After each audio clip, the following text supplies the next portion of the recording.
Your questions. All of the questions that we'll be asking tonight were sent in by readers, and they're very, people are really impassioned about this election. So it's great to see this turnout that we have here tonight, and I thank you all for being so, wonderful coming and sharing your feelings with us.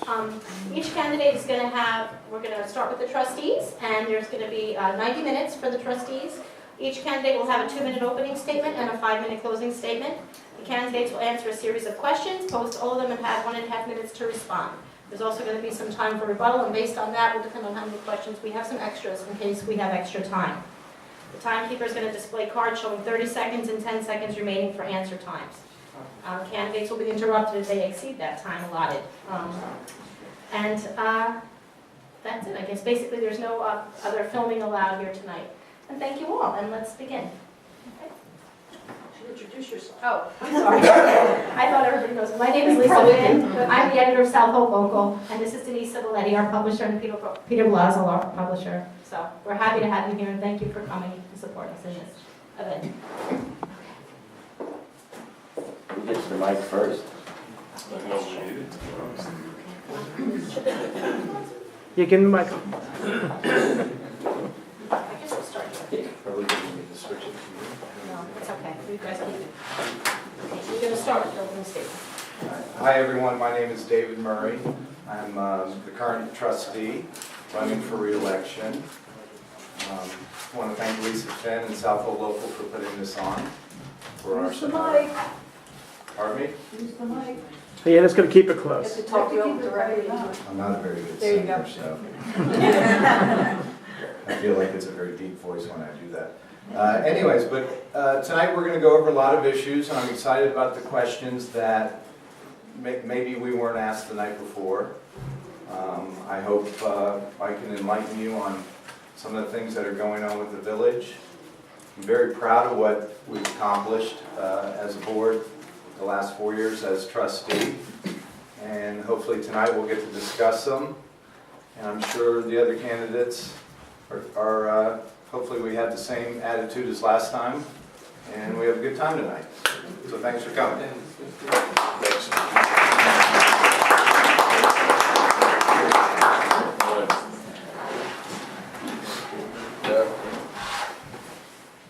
Okay. Good evening. Thank you very much for putting this on, SoutholdLOCAL. Thank you everybody for coming. Thank you guys for coming. It's really great when we get everybody together to do something like this. I just wanted to take a moment to introduce myself, just in case I didn't get to knock on your door or see you last time. Let's see, what am I trying to do here? Okay, there we go. All right, my name is Jack Marnlott. All right, I'm running for village trustee. I work at the high school. I'm a science teacher. Married, father of 3. I got a 4-year-old boy, a 2-year-old girl, and a 3-month-old girl that are currently terrorizing a babysitter. In addition, I coach the football team. I'm a member of the 69th Infantry in New York. I'm one of the senior sergeants there. Clap for my wife. She's the one always stuck home when I'm doing that. You're paying minimum wage, aren't you? There you go. But I'm proud veteran. I'm proud to serve my country. I'm proud to serve my community. I take a lot of pride in being a teacher. I take a lot of pride in coaching the football team. I feel like this kind of gives me, across these things, it gives me a good skill set. I think I'd be a good voice for Greenport. But I wanted to real quick, why am I doing this? The reason I'm doing this is twofold. It's both my children and the kids I teach. And we as a community spend a tremendous amount of time and effort and energy preparing our kids for college, for life after college. And yet I just don't see us spending that time and energy in preparing like the village to accept them. Yes, ma'am. And I think that we need to focus more of our energy on trying to make it so that our kids, once they leave and they get that education, we attract our best and brightest to come back home. And that's really why I'm doing this. Thank you.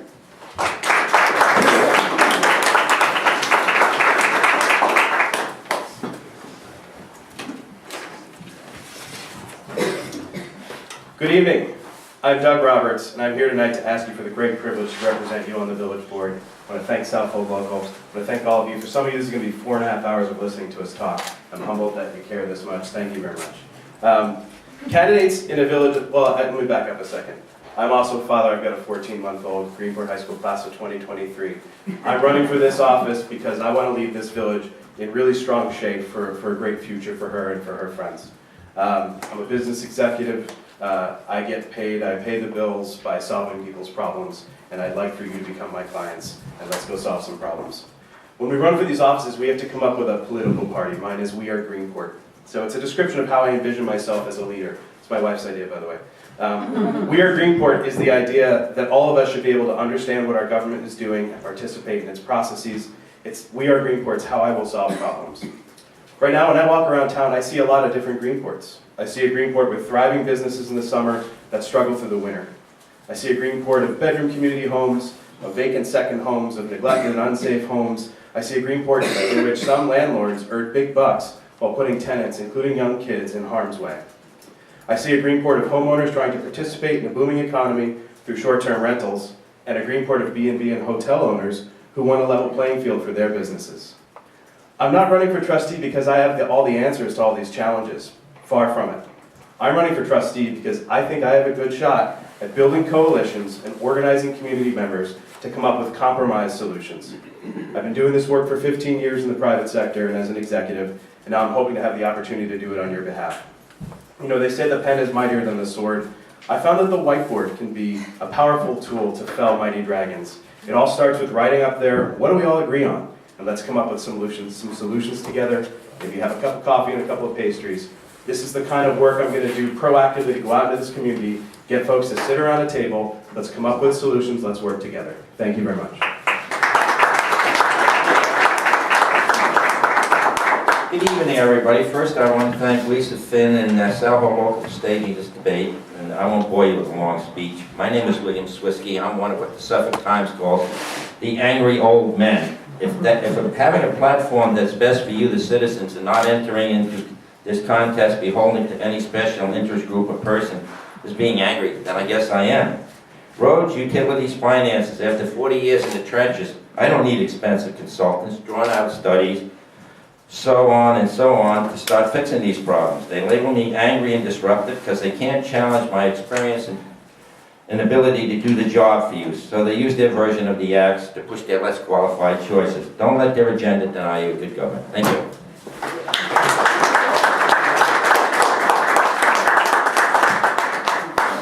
I guess I'll go first.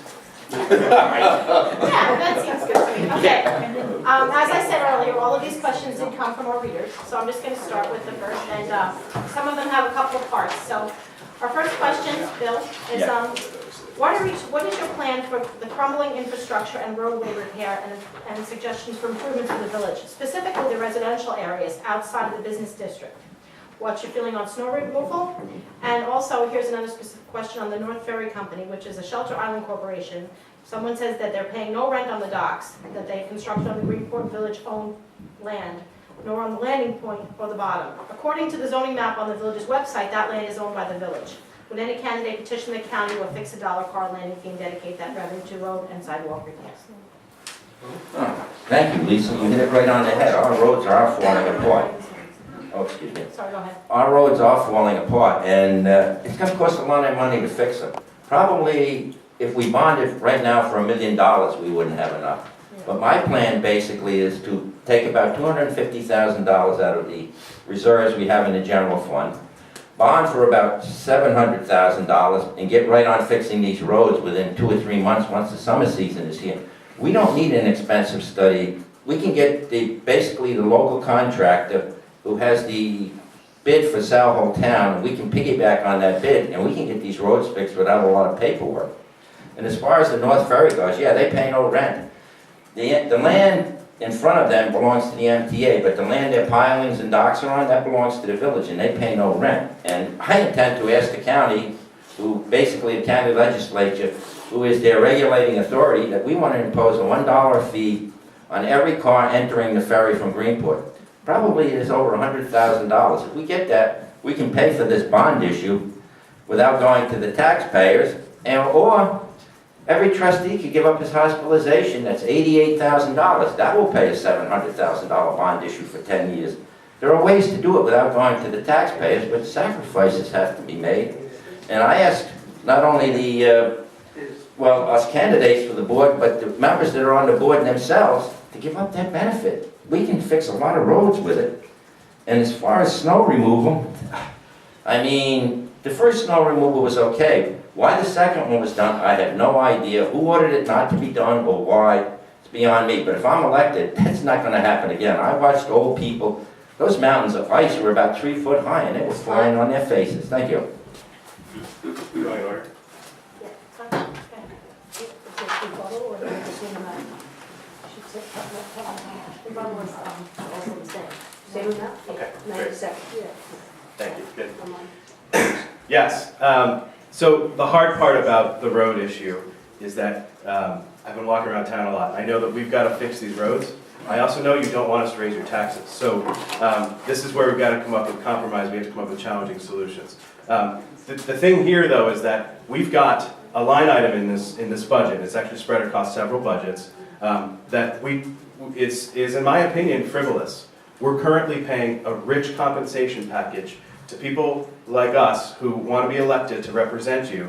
If you add it all up, it gets into with the stipend, the cash stipend that they get plus the health care, it gets into $30,000, and it's a pretty part-time job, folks. And this is not a job, I can tell you right now, I'm not running for this job to line my pockets. I'm not running for this job because I want you to give me something. I'm running for this job because I want to work for you, and I want to give you something. I want to give you my time, I want to give you my ideas and my energy. So, a creative way to do this, let's take that line item, instead of paying for trustee health benefits, let's put that money into a bond for roads. I think we can bond for more than $700,000. That's going to fix a lot of roads. But the choice here is pretty clear. Benefits for our elected officials or fixing the roads. And I don't want to touch, and I think it's unfortunate that we had a tough negotiation with our hardworking employees, yet our elected folks have this great health care plan. Those are the folks we need to focus on giving health care to. Snow removal, absolutely. I'm not sure why this board ended the shoveling down in the business district. The ferry, great idea. I think a difference between Mr. Swisky and I is that I know how to walk these halls with these legislators. Up in Albany, at the county, I can go fight for you guys. I can represent you well, and I can go make sure that these folks let this landing fee happen. Thank you.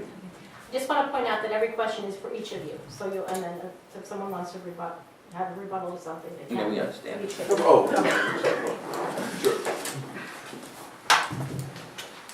All right.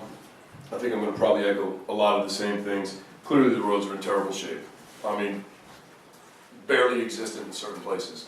So we're going to have to do a few things. I agree very much with Mr. Roberts. We could save a lot of money by doing away with trustee health care. I also agree with Mr. Roberts and Mr. Swisky. I would love to see a landing fee go along with the Shelter Island Ferry.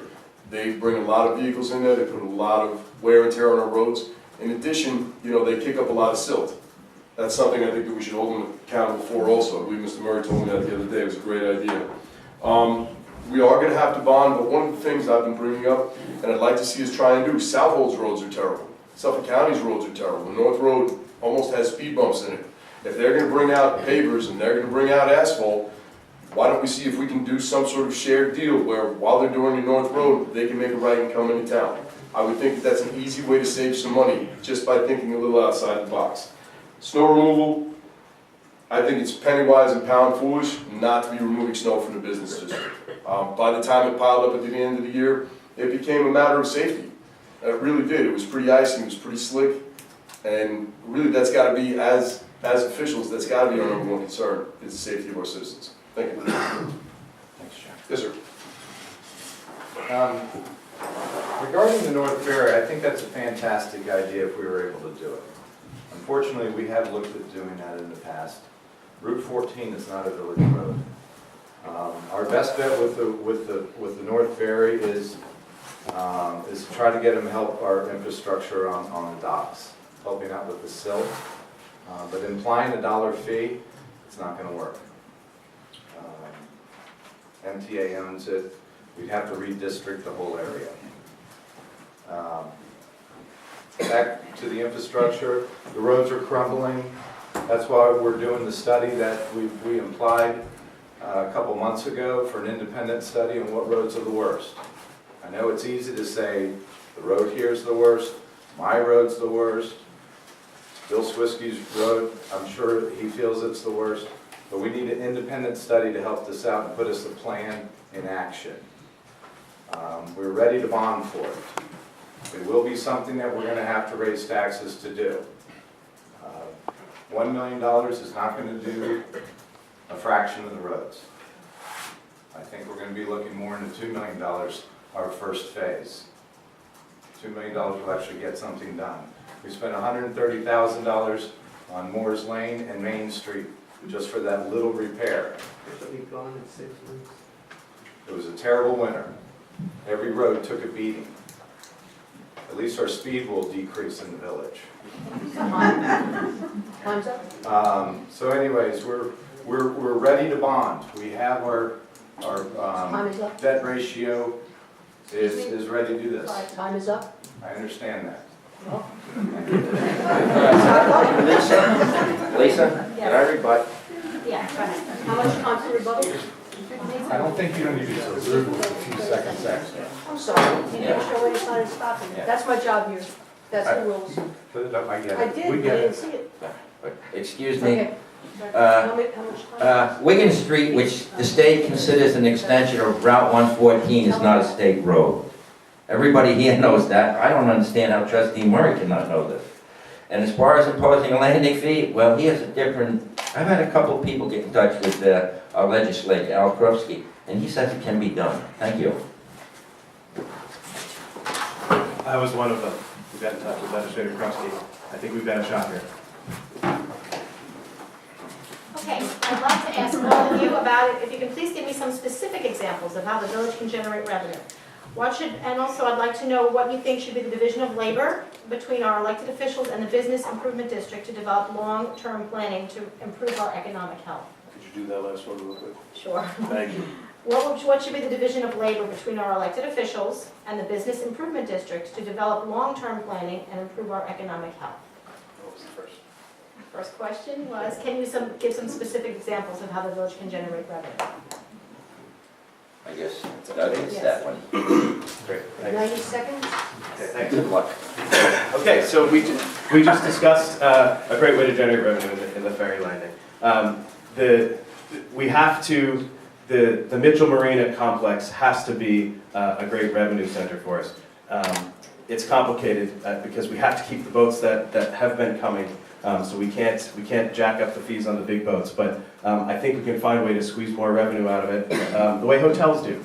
If the hotel only has 2 rooms left, so our big boats are already bigger; those are our big cash cow, right? But on a weekend, if a hotel only has 2 rooms left, the price goes up. We put an algorithm in place. Folks will pay it. They'll be happy to come to Greenport. But we have to look at everything with that marina as well. We have to look at the cost model. We have to figure out, are we spending money for, it's about $190,000 in staff at that marina, I believe. We have to look at, are we spending that money efficiently? Can those resources be leveraged elsewhere in the Mitchell complex? But really, I think we need to look to our utilities. And we have to look at what just happened with Peconic Landing, where we left a bunch of revenue on the table. A bunch of revenue on the table. That's the real big piece that we need to protect and look out for in the future. We know folks over on Manhasset Lane, Brewery Yacht Yard, they desperately want to be on our sewer. We need to figure out, A, if we can give away that capacity, and B, how do we recoup the tax revenue, which could be millions and millions of dollars that we might lose while they pay taxes to the town of Southold. BID and Village, I think that the people elect the trustees, and so those folks need to be running our committees. I'm a little concerned that the BID has such a strong influence on our code committee, which drafts all the legislation. So I'd like to see focus on the folks who the people elected. Thank you. All right, for specific revenue, I think we gotta look at a couple things. Greenport's a town with a lot of great amenities. It really is, it's an awesome place. But our economy is built on those amenities. So I think that we need to kind of diversify our economy and make it more of a 12-month economy instead of 16, 18-week economy. I mean, that right there, I think, is one of the big problems that we have. Additionally, if we are going to expand sewer use outside the village, which we have in the past, and we did with Peconic Landing, and now we're looking at doing the east side of Sterling Harbor and looking to bring it over towards the bus station up along Main Street. Well, if we're going to be doing something like that, yes, we'll get revenue from the sewer, but I would also like to see us get something from Southold Town. When they proposed these ideas to Southold Town planning board, I guess, they say, yes, you can do it if Greenport says okay. And yes, we do get paid sewer. We get paying sewer customers from it, and that's good. But if we're doing this, I don't know that I necessarily want to chase too hard after, too hard after the customer. I mean, I want them to pay a fair price. But I don't see why Southold Town isn't giving us a percentage of the tax revenue that they're going to collect forever. You know, we're just saying we'll accept the sewer. Thank you.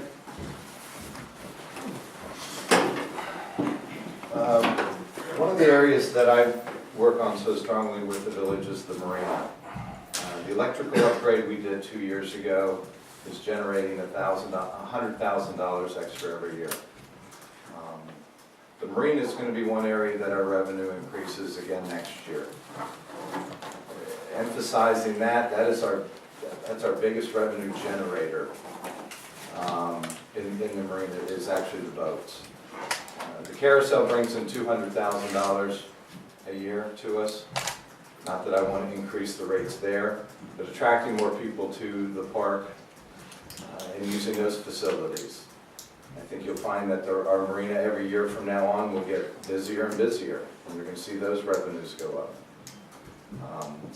We have a scavenger waste plant that we're looking for people to come and rent that property that's near the sewage treatment plant. We have some rental property potential there. We've looked into Clark's Beach as a revenue generator. We have not found anybody to come in and want to do that yet, but that is one viable aspect that village has. As far as the village working with the bid, I like the fact that the bid is on code committee. I think a representative from the bid on code committee, on all of our committees, should be very important to get their feedback. And they're on the steering committee for the tall ships. And I welcome all the bids in all our committees that we have. So I hope more of them get involved. Thank you. I think Bill wants I know I'm not as pretty as they are, but give me a break. That's okay. Thank you. As far as revenue, like I said, this village board, current village board, just threw away $780,000. And I did the math, and I was there for the last negotiation. This one was like, but that's passed. But we can't let that happen again, and there will be others. There are people that are considering building other retirement communities or other facilities close to the village where we might be able to get revenue. So we got to be very careful that we don't set a policy, basically, that we lose that much money. And the next thing is like Doug and Jack said, and it's the ferry. We can get money there. We can get money by basically strictly enforcing our codes, road end permits for docks. Brewers basically just put in a bulkhead and stiffed us at $10,000, and the current village board doesn't want to go after it. Your rebuttal time is up, sir? It's not rebuttal, it's my... Oh, I'm so sorry. I'm sorry. All right. Oh, everybody's picking on you. Anyway, with the bid, Okay, go ahead. I don't think the Sorry. bid owes, the village residents, taxpayers owe the bid as much as everybody claims. If they want a tall ship festival, we'll rent the dock, and we'll let the bid use the streets, but then let them fund it. Don't fund it with $300,000 of your money and take a risk on losing it if it rains for 3 days. And yeah, I would like to sell the rest of Clark's Beach. Our current mayor basically killed the deal, which would have given us $1.2 million more for Clark's Beach. And that's a lot of money. That would have paid off the rest of the debt on Mitchell Park. So I would go to a bunch of real estate dealers and say, can you sell this? And if one of them can come back with a good price, I would sell it. Thank you. Yeah. Thanks. One thing that I think is really important to consider with revenue that we haven't discussed is grants. I mean, I've been doing research since I've been running for this office. There's $40 million right now from an organization called NYSERDA to look into fixing the microgrid that sends energy around our village. Particularly, it's to shore up a microgrid in the case of a bad event like Sandy. The reason we hear from the board about why we don't go after grants that we've heard in these debates is they're hard. We don't have the people. And I think we got to try harder. Maybe if we're spending If we don't have enough money to pay somebody to focus on grants exclusively, maybe we're spending money in the wrong places. I'm not on the board yet, so if I'm elected, I'm gonna look into how we're spending our money, but we've gotta get aggressive on finding money for this little village. We need their help. Thank you. Okay, I'm going to rebut that. okay. NYSERDA is our grants that we've applied for in the past. The village has, we have no way of getting them. So he thinks that he's going to be able to get a grant right off the bat. We've applied for it, we do not qualify for it. And we do reach out for every grant we possibly can. I mean, we have many people in the village that try every grant that we hear of that we can qualify for. You just can't qualify for every grant that's out there. We give it a shot. We've tried for many different grants that we have not gotten.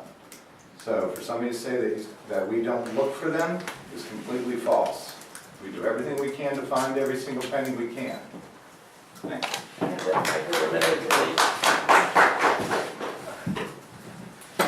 I just need to rebut real quick. When I first started working for the village many, many years ago, we had a community development department that went out and got grants. And believe it or not, David, we got millions of dollars worth of grants. And I sit at board meetings and I look at the grants they're looking for, and I'm amazed. Why aren't we looking for grants to help housing? They're out there. Help our young people. Other things, they're out there, believe me. If we have to hire a consultant, and I don't like hiring consultants, but it will be worth it. Thank you.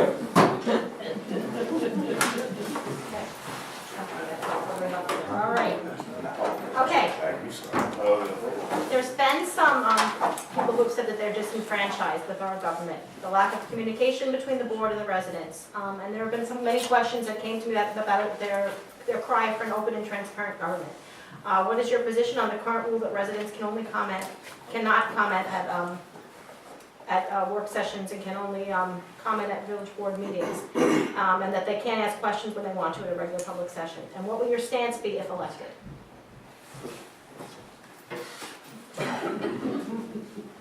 Sure. I get the same thing from a lot of people, and quite frankly, I felt that a bit myself. The board meetings are at 6 o'clock. I have 3 kids, a wife, a dog. They like to eat dinner. They like to eat dinner at dinner time, which is around 6 o'clock.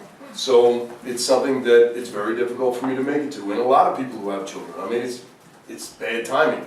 As far as not being able to talk at the meeting, that has to stop. That has to stop instantly. I mean, there has to be a structure. There has to be some structure to it. Beginning comment period, end comment period. But at the end of the day, I am running not because I know everything. I am running to represent you. And if you don't talk to me, then I don't know what it is you want me to do. And I feel that that really handicaps us as a board.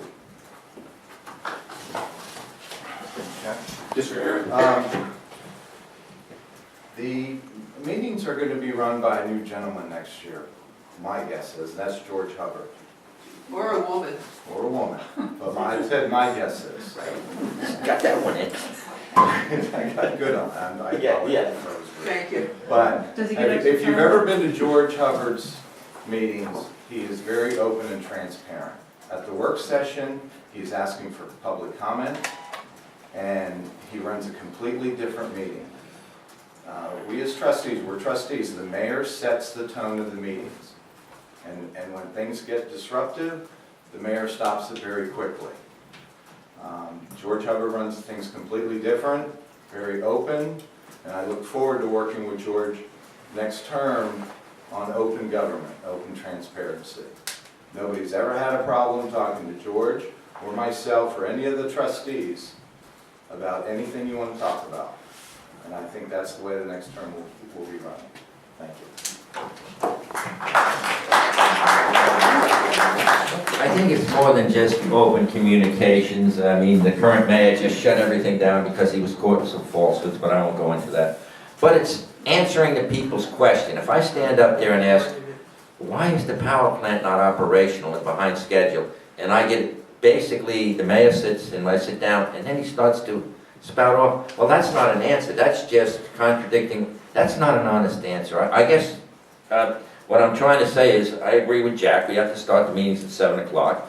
And we have to allow the public to speak. And also, we have to answer their questions if you're a trustee. Answer them honestly and the best you can. And if you don't know the answer, you tell them, I'll get back to you tomorrow. Thank you. We are Greenport. I'm running for this office because you need to be heard at these meetings. It's unconscionable that a board of trustees would actively try to disengage from the public, hide information from the public, not let them speak at meetings. This is so important, and I mean, almost every door I knock on, this is what folks tell me. What's going on with these meetings? I'm seeing on TV, and there's yelling, and there's all this stuff. And by the way, the public needs to follow the rules as they are set. But as a trustee, I can tell you, if I think the mayor, if it ends up being George or Julie, they're going to hear from me. And I'm sorry, David, but you had 4 years to show us that you disagreed with how the meetings are being run, and you did not. You'll hear from me. I will fight for you if I have to. I'll make a motion to reopen public comment if I think the public's being shut down. The trustee has power. We're 1 of 5 votes. But we can also insert, by the Robert's Rules of Order, we can insert an opportunity for more people to speak. And if we get 3 votes, guess what? We're going to hear you. So you'll hear from me. This is so important, folks. The government needs to be transparent, needs to listen, and it's one of the main reasons I'm running. Thank you. Okay.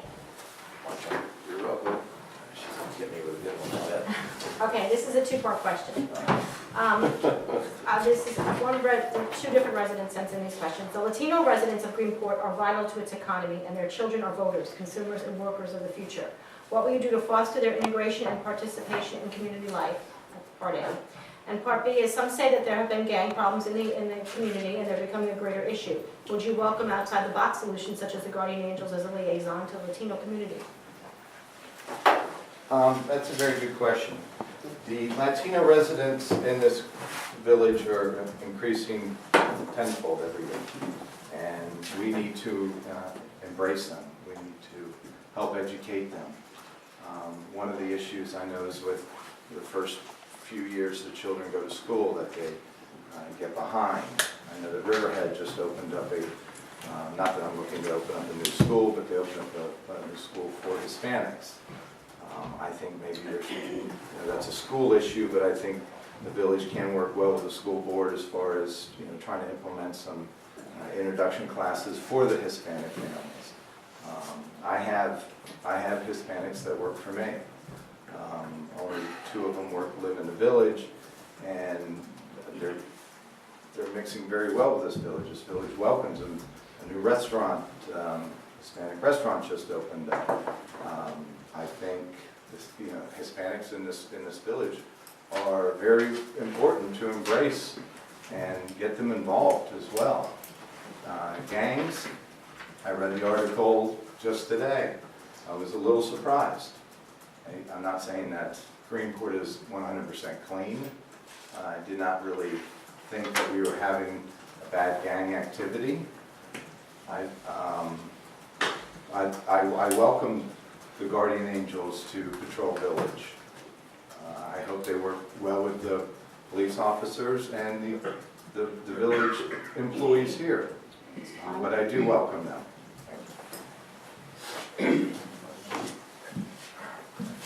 I don't know, I may be a little bit old-fashioned, but we really have to enforce our immigration laws. Our schools are becoming, you're going to pay a lot of taxes. Special education costs a lot of money. If somebody's legal, I welcome them to the community. But something's going to have to happen there because we're starting to be overwhelmed. And as far as the gangs, I think the Southold Police Department's doing a fine job on that. They have intelligence, with the county and everything else, it's not the crisis that people are making out. I walk home at midnight from down the street from a restaurant, I'll call it a restaurant anyway, and I don't see any trouble on the streets. And as far as the Guardian Angels, well, they have the same rights as me. They can walk the streets that they choose. Thank you.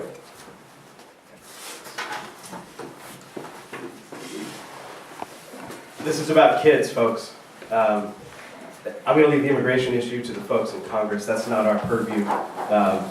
The amount of money we spend on special education bill, by the way, just because this hits home for me, that's money we spend on kids in our community. And how dare you say we don't spend money on that? How dare you? Listen, the Latino community here is about 25% of our community. How often are those folks in our meetings? Very rarely at these public meetings. I think that's a problem. We are Greenport. I want to work with all of my neighbors, wherever they came from, wherever they were born. I wasn't born in Greenport, I was born in Northport, right? So that makes me no different than somebody who was born in Guatemala. These are folks that come here to work hard in many cases, and I want to see us as a community work together to solve problems. I want to see us, we need to focus on kids, we need to focus on recreational programs. We need better recreational programs off-season in the winter. That's something that Jack and I have talked a lot about, potentially getting the plan back together to try to put a YMCA in place. Let's help kids. This gang issue, you know what? Maybe you don't see it because it doesn't affect me. I'm a white man, almost 40.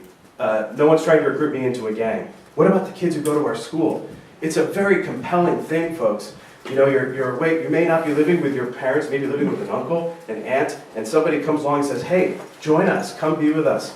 Kids need to have options, they need to know we have our back. And if the angels come here and say, we've got some free consulting services, Bill, you like free consulting, we want to help you guys solve your problems, I'm going to listen to them, and anyone else. And I know our cops are working with them as well, so thank you.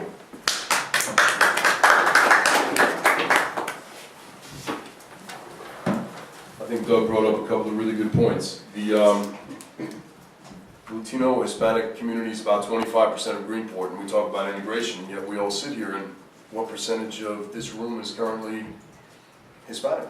The Hispanic population. All right, we're not doing a very good job, I don't think, of integrating. I don't. There are natural barriers. There are language barriers. I understand this. But I think that this is something that we need to move forward on. I was at a meeting, it wasn't a Guardian Angel meeting, but it was a follow-on one by the police where they said, you know, we hired 8 new officers, and you should be really thankful that we hired one that spoke Spanish. Thanks. You know what I mean? Thanks. We've got 25% of our population can now have a police officer 6 hours a day, 5 days a week. Ferguson. Well, you know, it's just, there's not, I think that the Guardian Angels are good. I think the Southold Police is really good. However, they don't have the tools necessarily to deal with it. They have one officer that speaks the native language of all the people they police. I think it's really great, but and also to follow up, Doug and I have spent a lot of time talking about, we've tried to bring a YMCA, thank you, here in the past. It has failed. I think that it's something that we could do. I think this would also give the kids something to do in the off-season. Again, moving towards that 12-month economy idea. I work in the high school. I can tell you there is nothing for a child to do here in the winter. The movie theater isn't even open. So, idle hands, I mean, that's not a good thing. I think this would really benefit our community. Thank you. What's wrong? Yeah. Okay. You did good, man. Are you everybody?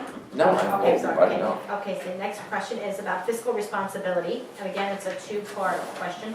Where do you stand on the issue of village board members either accepting or renouncing the health benefits as part-time employees? And 2, will you put a halt to junkets at taxpayers' expense and indiscriminate hiring of outside consultants at exorbitant rates for projects that have not been approved?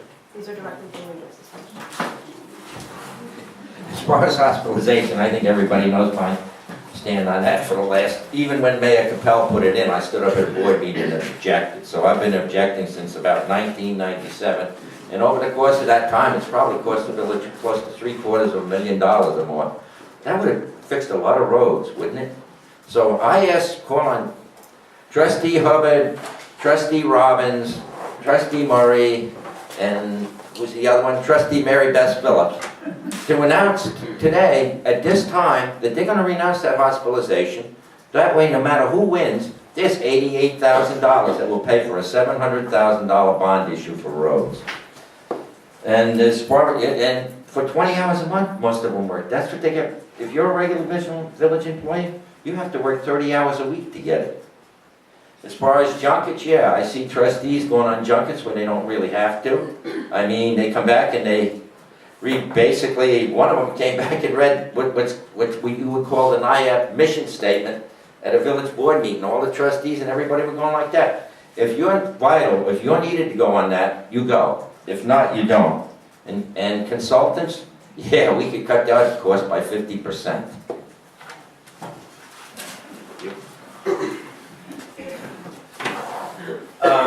The piece out of that question, it's sort of hard to pick out all the different pieces. The thing that's most important to me that I heard is hiring local people. I'd like to see us make a real effort to, when possible. So, we put out RFPs for various services. And if we can give the service to a villager, I'd like to see us do so. I'd also like to see us put together an internship program for local kids who go off to college. One of the big things that I know is really concerning to me is my daughter may grow up and, in 20 years, I can't believe that's gonna happen, she'll be an adult and she may wanna go get a career. And it's gonna be hard to do that here potentially if we don't make some changes. And so one of the things I'd like to do with kids who go away to college and come back and who are interested in government, let's give them an internship. See, Bill, college kids, we can get them to work for really cheap.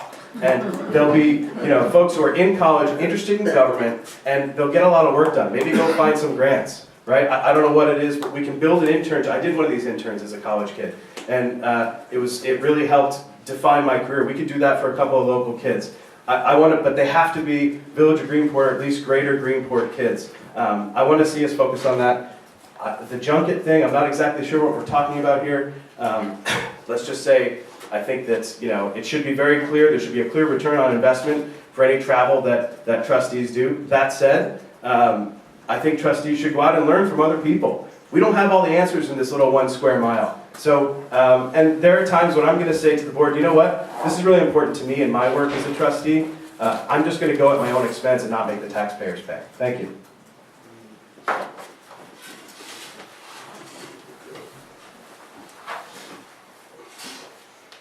All right, as far as benefits, I'm in agreement with Bill and Doug.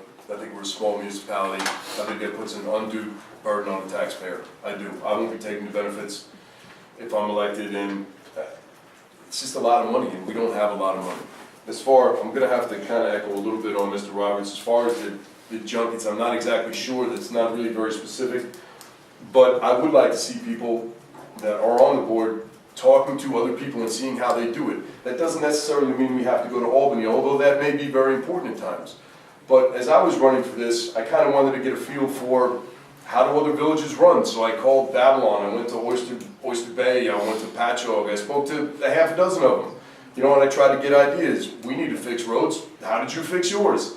And they were all more than happy to give me really good ideas. I mean, that's how it happens. We need to be able to find some things, some places we think are successful. Watertown, New York, upstate, over by Fort Drum.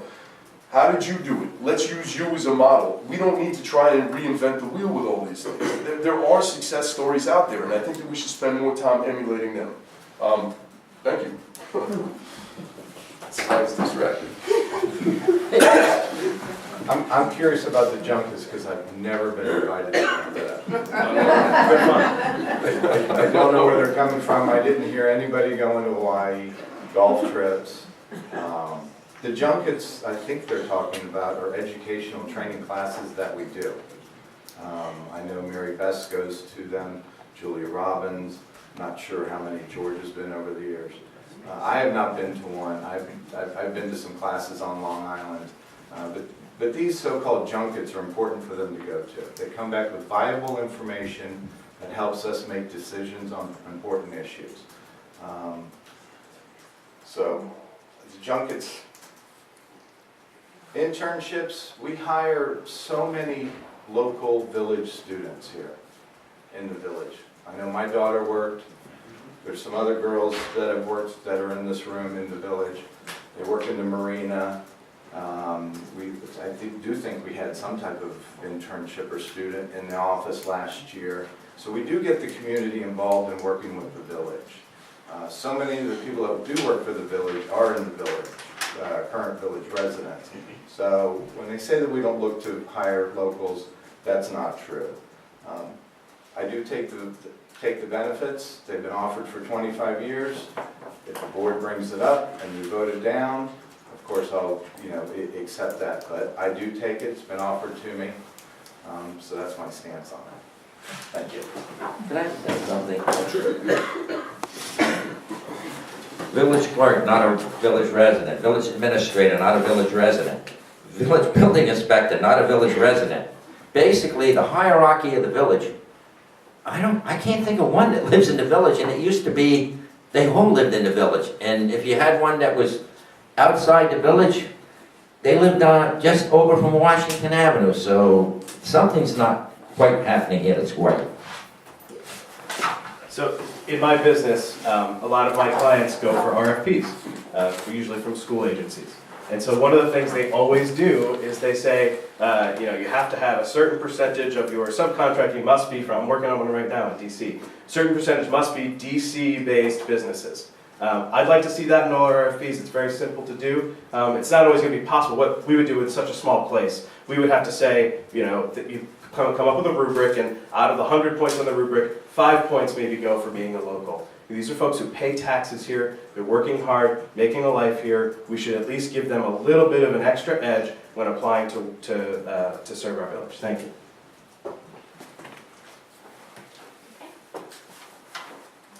Oh, yeah. Yeah, okay.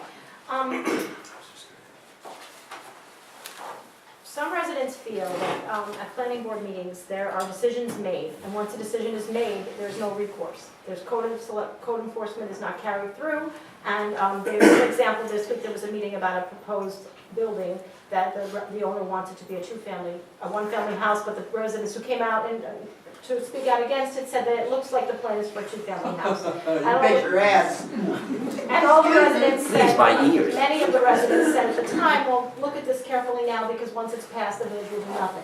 So if this is a sentiment that the public has, what do you think as a board you can do to try to work together with the planning board or code enforcement to alleviate these kind of concerns and situations? Yeah.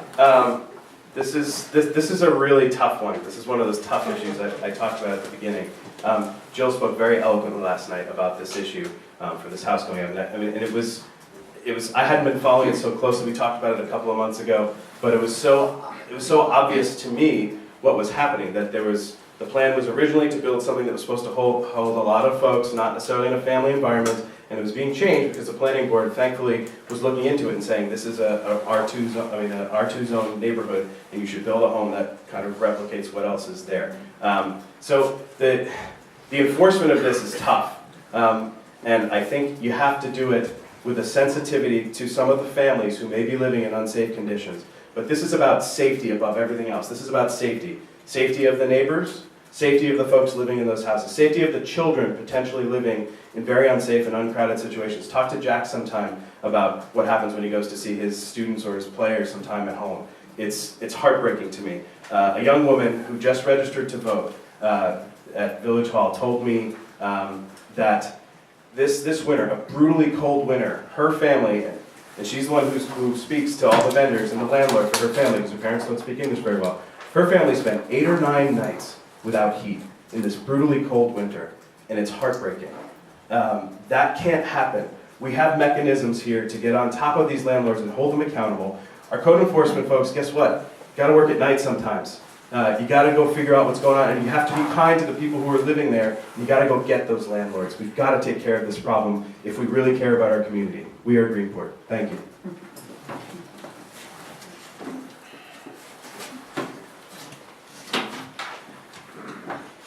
I think we run into a couple of issues, like Doug said, it can be complicated, but I think one of the things that it comes down to is we need to have this vision of where we want this village to be in 10 years. And I think if we have that vision, then we can shape our decisions around that vision. You know, I want this to be a place where my kids can live, right? I want it to have affordable housing. Not just rental housing, I want them to be able to buy a house. If we have these unsafe conditions, and Doug alluded to it, I teach at the high school, I coach the football team, I pick these kids up, I go over their houses. I mean, it's scary. It's scary how some of them are living with extension cords coming from the basement up to the 2nd floor. And I'm scared for the kids and the families. And we have a volunteer fire department. We don't need them going into buildings where the doors are screw closed. I mean, this is not acceptable. There are ways to look after this. There are things that we can do with code enforcement. We can enforce the parking statute, 1.5 cars per rental unit. Okay, that would solve a few problems. But I think that without that vision, we're really starting to endanger some of our residents. We saw this in Southold on the main road, the house that burned down. I mean, thank God nothing happened. But, you know, that was a close call. We have multiple houses in town that could be like this. I feel like this is something we have to address. And as Mr. Roberts said, okay, maybe the code enforcement has to work at 8 o'clock at night to figure out who's in what house. But that has to be done. As representatives of the village, of anything, safety has to be our #1 priority. And I'm not always convinced that it is when I see these houses. All these guys made a very good point about the safety. And that is one of the things that I felt I helped push through the code committee is the rental permit law. The rental permit law is, we've put out phase 2 of the mailers to get all the rentals registered in the village. This was a very controversial issue that went on. Of course, half the people in the village hated it, but people like, I believe, everybody on this board has said that safety is the #1. This will allow us to understand every household and how many people are supposed to be in the household. It gives us an opportunity to check the electrical, to check they're in safe environments, to check that their windows operate. And that's the whole idea behind this rental permit law. So many people were angry with it because they thought we were interfering with their livelihoods. But this is important because we just can't go into anybody's house and check it right now. We have to have this permit in place, and we have to have codes to allow us to go into the homes and take care of the problems. When the firemen give us reason to do this, when anybody gives us a reason to do this, we can now check this when we get this rental permit going. It's not going to be a quick thing. We launched it in the fall, and it'll probably take another 1.5 years for hopefully everybody will get registered and we can start inspecting these homes. But that is something that I feel very proud of doing in the last term.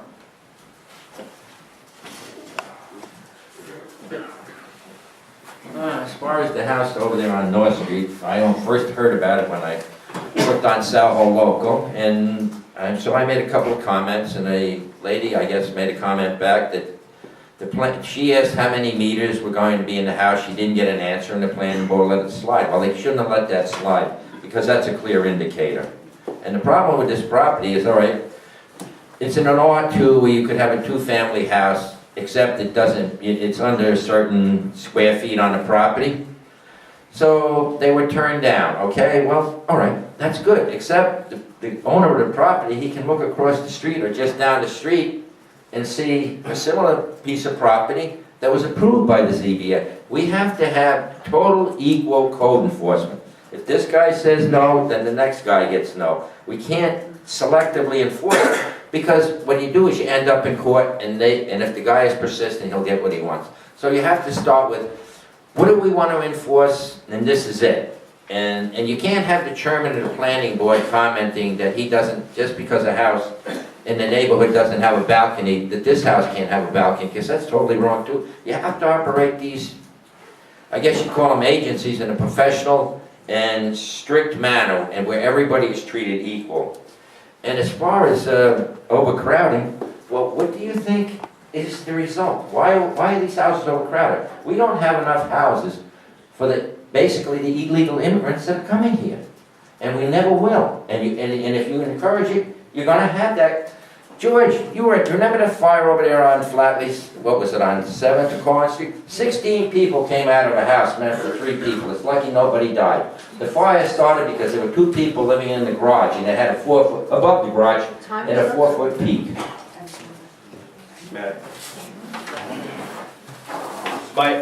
I appreciate the intent of the rental permit law. I feel like it over-legislated it. It took some steps that felt maybe very uncomfortable, like defining what a family is. I don't think we have any business in that. And I'm not sure we can wait 1.5 years. These kids are living in these conditions now. Section 53-8 of the Village Code, emergency provisions. In case of great emergency with delay of proceedings, etc., would result in probable loss of life or property, the mayor shall have power to direct the building inspector to proceed at once to take action. We have to look out for things like, and I feel horrible about what happened to the folks on Kaplan Avenue, but I'm worried. As a kid, I walk by that thing and think, I can get over that fence. I'm gonna go check out a burned out house. That's awesome, right? That's how kids think. This is how I thought. Thank God I'm here now. So I'm just so worried about it, and it's taken weeks for us to do anything. The mayor has the power to do this. It requires that the trustees are active, proactive. If the mayor's not doing something, you call the mayor and you say, hey, sir, can you please take care of this and protect our kids? Thank you. Not everybody, I guess we're all done speaking. you know, Pace is not my favorite person, but the house is fenced off. It goes through a process with the insurance company, with the bank, because it has a mortgage. So give them a break and get off their backs. I don't understand where that's coming from, and that's not, I grew up in Greenport all my life, and that's not the way we operated before. Have we changed that much?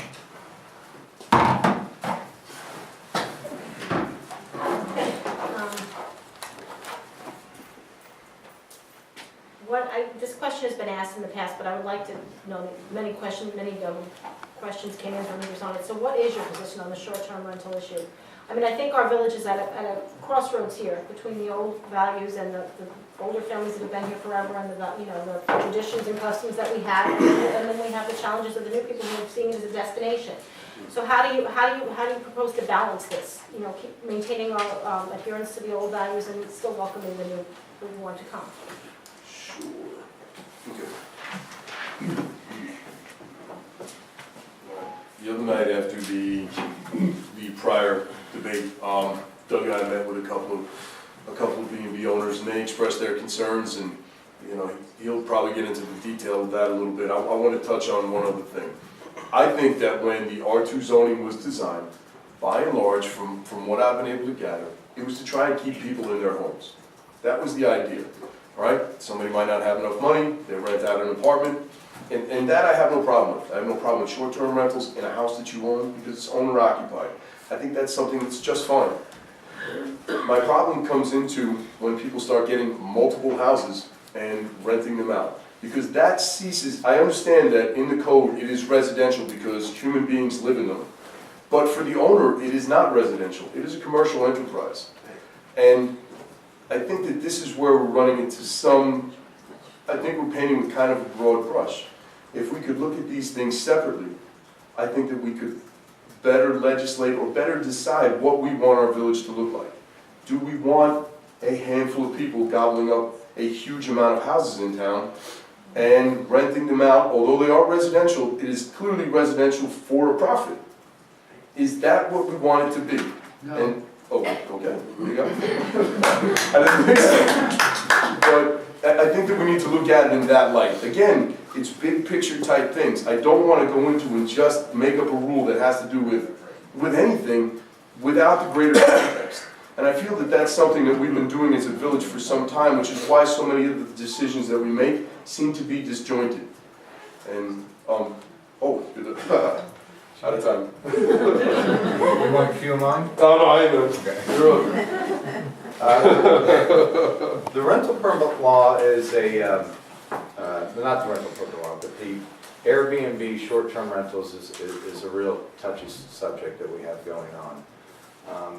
As a member of the code committee, we opened the public discussion for 90 days because it's not going to be an easy one that we figure out in 3 months. We want to hear from the B&Bs, we want to hear from the inns, we want to hear from the residents next to these Airbnbs to get their opinion on it. The businesses, I would think, would love them because they bring more people in. We need more rental housing for hotels, where our hotels are always full on the weekend. So I'm hoping that we can find a fine line by registering these possibly, by finding a way to keep how many times they rent those a year. There's different legislations like that that are being discussed. The state legislature, the legislator is going to be hopefully figuring something out on a state level. New York City's having major problems with this. It's not a bad idea to say, what's going to happen in the state level before we as a municipality make a decision on this. Thank you.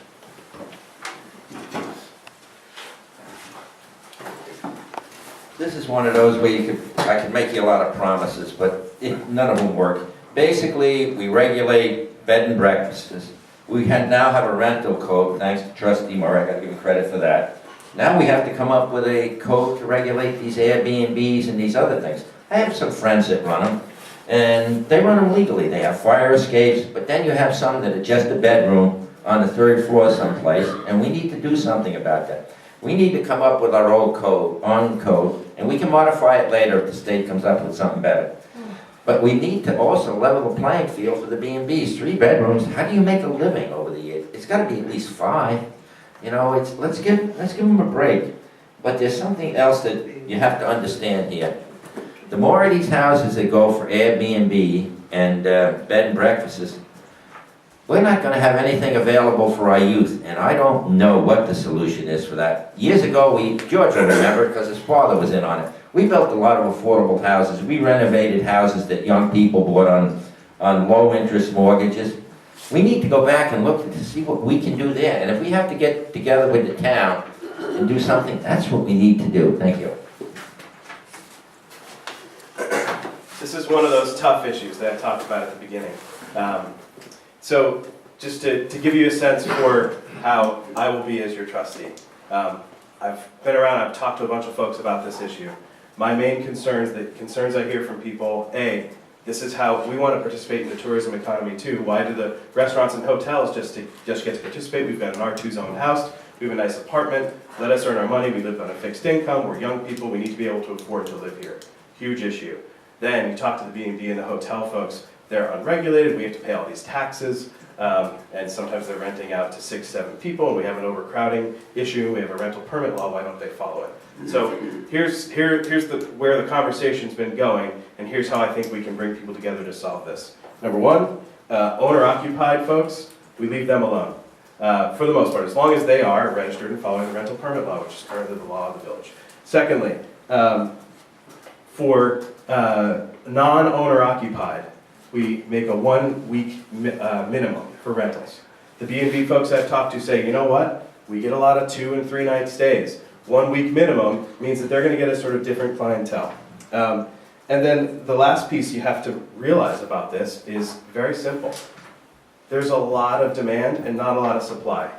Everyone should be able to make money here. This shouldn't be hard, but to just open up a public comment period is one thing, and I appreciate that they did that. But you can't just sort of sit there and hope people show up to 6 o'clock meetings during dinner. You gotta go out, you gotta talk to the people and go find solutions. You gotta get around that whiteboard and let's figure this out. But the great thing about Greenport is, just to take a second to think about this, how great is it that all these people want to come here and spend a week, spend a couple of days? We live in an amazing place, folks. Let's figure this out and make sure everybody can make some money. Thank you.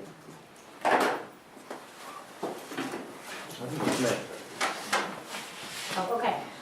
This is going to be the last question before we move into our closing statement. So I just want to say that there's a lot of issues facing the village right now. Airbnbs, Mitchell Park, the whole situation with Peconic Landing. We've heard a lot of these issues at the meetings and at the last debate. And I just want to ask you, each of you, which are the top most critical in your minds? And if elected, which 3 will you tackle first? I mean, which do you think are the most important to residents, and which do you really want, do you feel the most compelling, if elected, that you're going to, do your best to sort of rectify or come to some kind of common ground with the residents on? Out of those 3 or just? Oh, any of Okay, any thank of you. them, because there's so many right now. And how does it first? Yeah, but it's a 3-part, so I gotta think about it for a second. My head is hurting, so can we have an extra 2 minutes? No, I think everybody's general consensus, one of the biggest things we need to tackle are the roads. The roads are crumbling. There goes one now. Maybe our library. Yes, I was gonna say. But I think tackling the roads is going to be a big one, and my ability to work with the Treasury Department, the Clerk Department, the Road Department, I work very well with people. I think we're going to be able to come up with a very good solution for the residents on the roads. It's not going to be an easy one, but I think that one. Another one is figuring out what everybody wants to do with Mitchell Park. I have my thinking, but I also want to make sure we have a good general consensus of how we use the park. The third one, I think, is the infrastructure of the buildings that we have going on in the village. They need work. Our village hall, our road departments, our road barn is falling apart, even though they did a nice job fixing it up. And finishing up the electrical plant is a major issue. We have phase 2 coming up, And that is definitely on the top three. It's gonna go smoothly, I believe. And when we're done with that, I think everybody in this village is gonna be very happy with the infrastructure changes that has occurred over the past 6 years with the sewage treatment, the light plant. If we get the roads figured out, I think a lot of people will be very happy. Thank you, and thanks for coming. Is that what you're closing? Oh, I got a closing coming up. Sorry. You get 5 minutes for that. Oh, God, are you serious? The number one issue you gotta address is finances. I read their monthly financial reports, I read their budgets, and I can glean quite a bit of information from them. The treasurer, he puts out this monthly report of how much money is in each department, how much money is in each account. Well, if I'm elected, the first thing I'm gonna do is sit down with the treasurer, and I guarantee you, in less than a day, I'll know how much money is really available to fix roads, what can we do, how do we bond for it, because that's important. If you haven't got the financial place in order, all this other roads, utilities, it'll just fall on its face. And the second one, and I hate to push on this again, is roads. And also, our firehouse is in dire need of repair. It's not handicap accessible, it needs new wiring, it's that old. A new emergency generator, I'm not gonna say we're gonna build a new firehouse, because that's pie in the sky. But we're gonna have to take a serious look of how, we might have to put close to $750,000 into that. And maybe we can get some money from Homeland, and maybe we can't. But we can't ignore that either. We can't ignore it the same as we can't ignore our roads. And that goes back to finance and how we do it. And the last one is utilities. 2 years later, and phase one still is not quite right, and they want to start on phase two. That's not going to happen if I'm on the board till the damn first part is working right. And believe me, I have experience in that.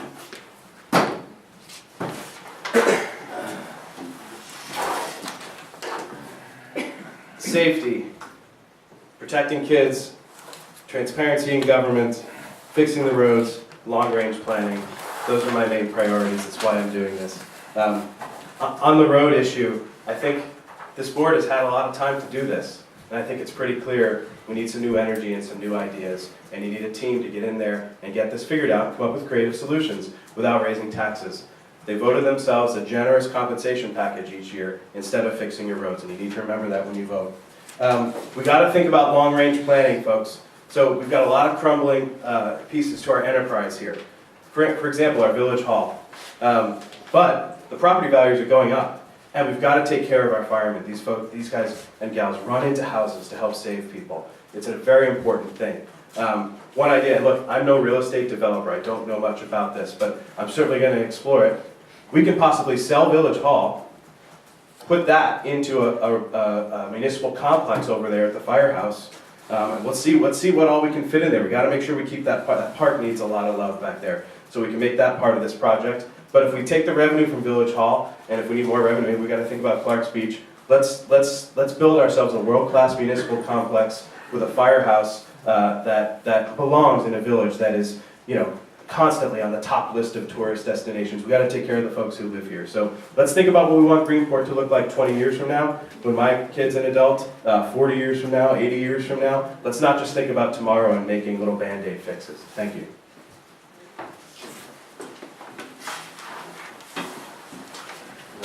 I'm going to kind of echo a little bit of what Mr. Roberts said.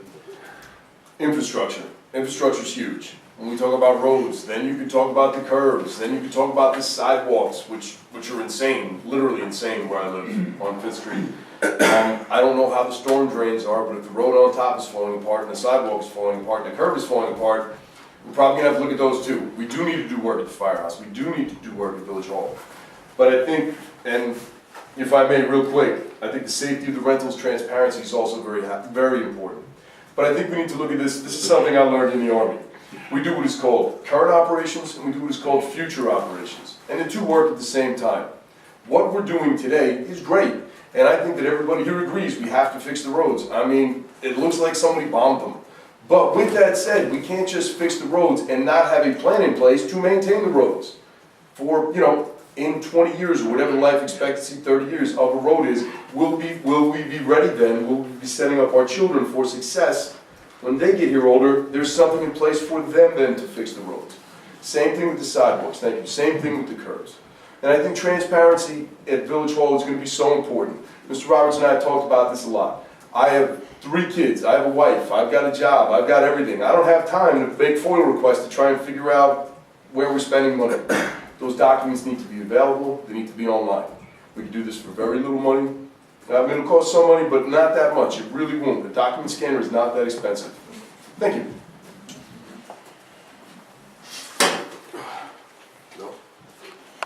No, since we hold on, I would like. He's going to start the closing. No, I just wanted a rebuttal here, real Oh, quick. you're going to rebut? No, I don't. Yeah, all right. Yeah, why not? Sorry. Come on, David, give me an extra 50 seconds. I want to give it to you. Well, they cut you off early. You know, the average life of a road is about, excuse me, the average life of a road, an asphalt road, is about 10 to 12 years before you have to repave. Well, we have to get the first part done first.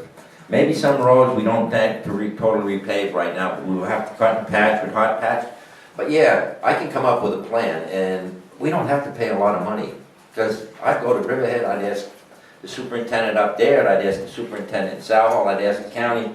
You can do most of this work yourself. You may have to hire an engineer for a few specs, but a lot of this can be done here. Thank you.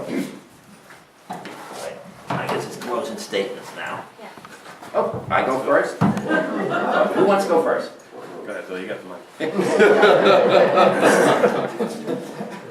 I'd just like to say, and I'm not going to speak a lot, I haven't diverted from my original issues, despite what people have said, and I've been attacked about it and everything else. You can count on one thing. If I'm elected, I'm working for you, and I'm not just running because, or going to tell you something to make you feel good. I'm going to tell you the truth. Thank you. I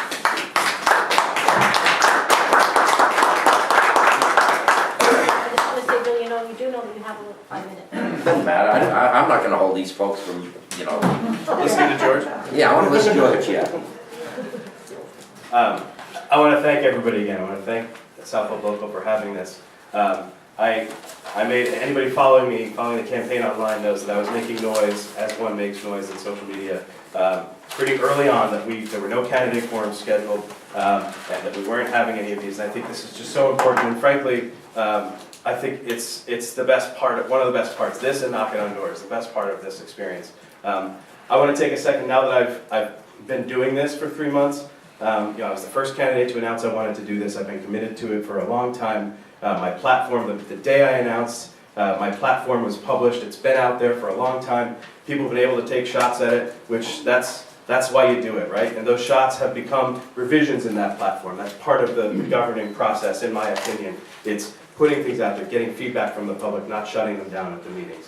But anyway, I've done this for several months now, and I can tell you it's grueling. I want to thank Mary and my little daughter, who should be asleep. We didn't get any texts, right? Not yet. Yeah.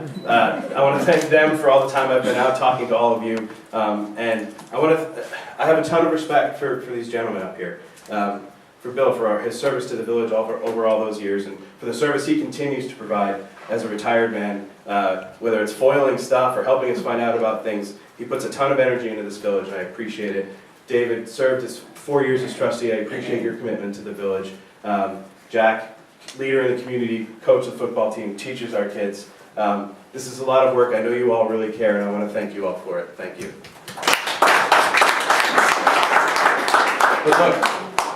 But look, I've been talking to a lot of people, and again, I really enjoy it. It's been a humbling experience, a learning experience. But there are some themes when I go talk to people about what do you want to see in Greenport, and they kind of boil down to this. This is a really important time. Things are changing rapidly around here. There's a lot of money coming here, and not enough of it's getting spent on things for people who live here year-round.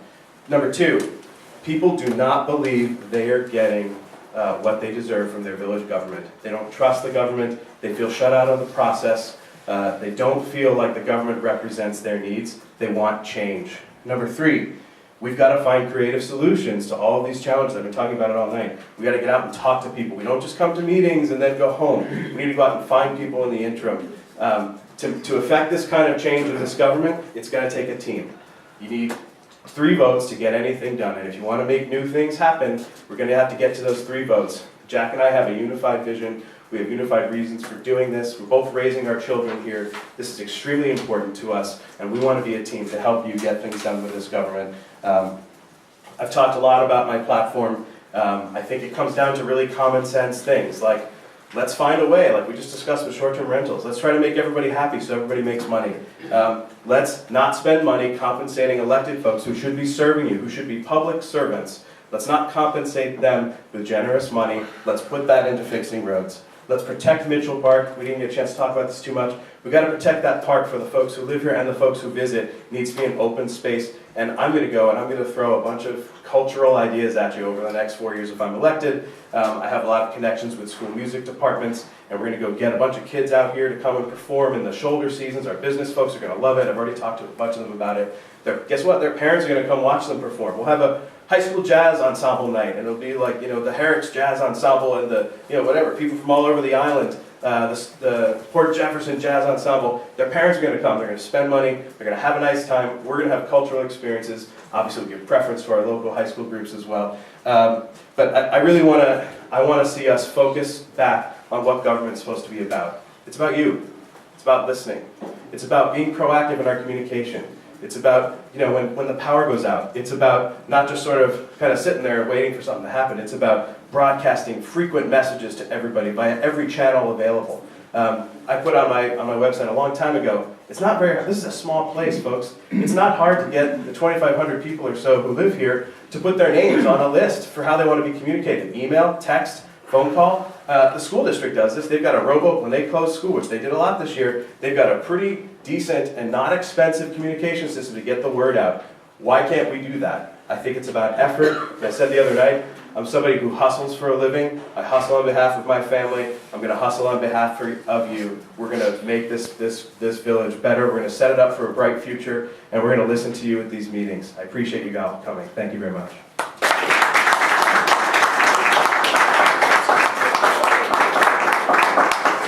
You got 2 claps.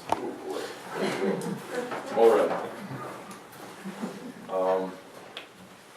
Okay, again, like I said before, thank you guys for coming. Thank you, Mr. Murray. Thank you, Mr. Hubbard, for running.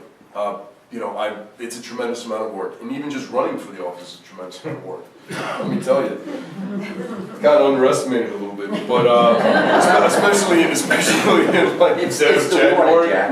Oh my gosh, that was quite an experience. But as we sit here, I really wanted to touch on a couple of quick points. As I sit here and I look out at all the people that I've talked to, I've knocked on your door, you've been kind enough to let me in, I want to work for you. All right, I've gone on about 300 job interviews so far probably. All right, I want to be your trustee. And every time I knock on the door, I talk to somebody, that's my interview. I hope I did well. If I didn't do good, I hope I did better up here during the debates. I was trying. But I think that we do need change. And when I talk to people, people are seeing change inside the village. It's happening. It looks different than it did several years ago. And I think that there's a couple things going on. I told you guys when I started, right? I work in the school. I coach the football team. I teach the kids science. I spend a lot of time doing it. We all do. As a village, we do. And then they leave. Our #1 export has been for years our educated, our talented youth. They leave.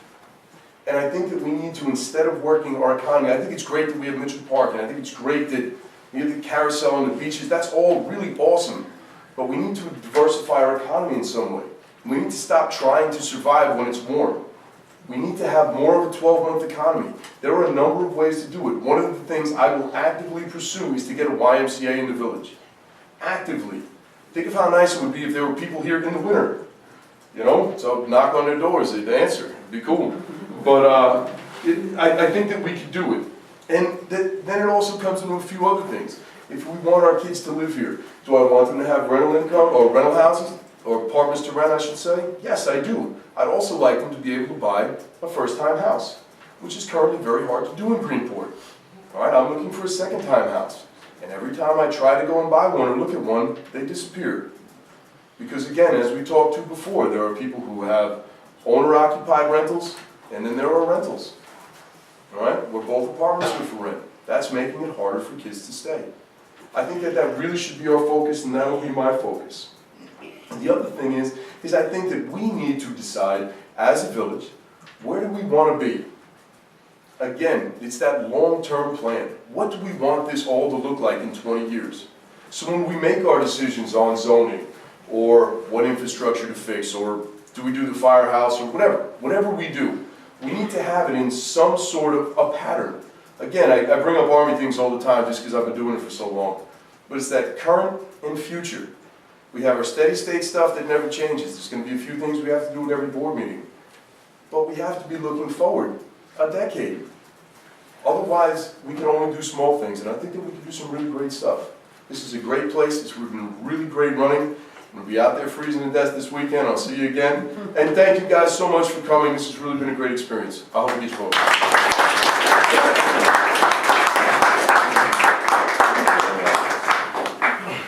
Nice job, all three of you on tonight. And running for this has been a lot more work than it was last time, that's for sure. A few things I want to mention is these guys want to change everything. Not everything, I don't think they're trying to do that, but when I was elected 4 years ago, our economy was in terrible shape. A few things that I feel has happened since then. Our streets are full of people. Our marina is bringing in larger boats than we've ever had. Our real estate market is doing incredibly well compared to what it was 4 years ago. There's more building permits going on now than our building inspector has said ever has been going on, so a lot of construction. Great things are happening in this village, and we are moving forward. We've been moving forward since I was on this board. Our infrastructure is coming up to the 21st century. Didn't happen overnight, and it's not going to, but it's happening. Some very good things are happening with this village. Our revenue streams are increasing. No matter what these people say, our deal with Peconic Lane was fantastic. I'm glad I get to say that last. With my knowledge over the 4 years, I think I'm a viable candidate for the next phase of what we're trying to do. Keep this running smoothly. My working relationships with our new administrator, village clerk, our deputy clerk who's sitting in here. I think we all have very good working relationships, and I can take this over the next 4 years to the next level, and I hope for your support. Thank you very much for coming out. Thank you very much, Lisa.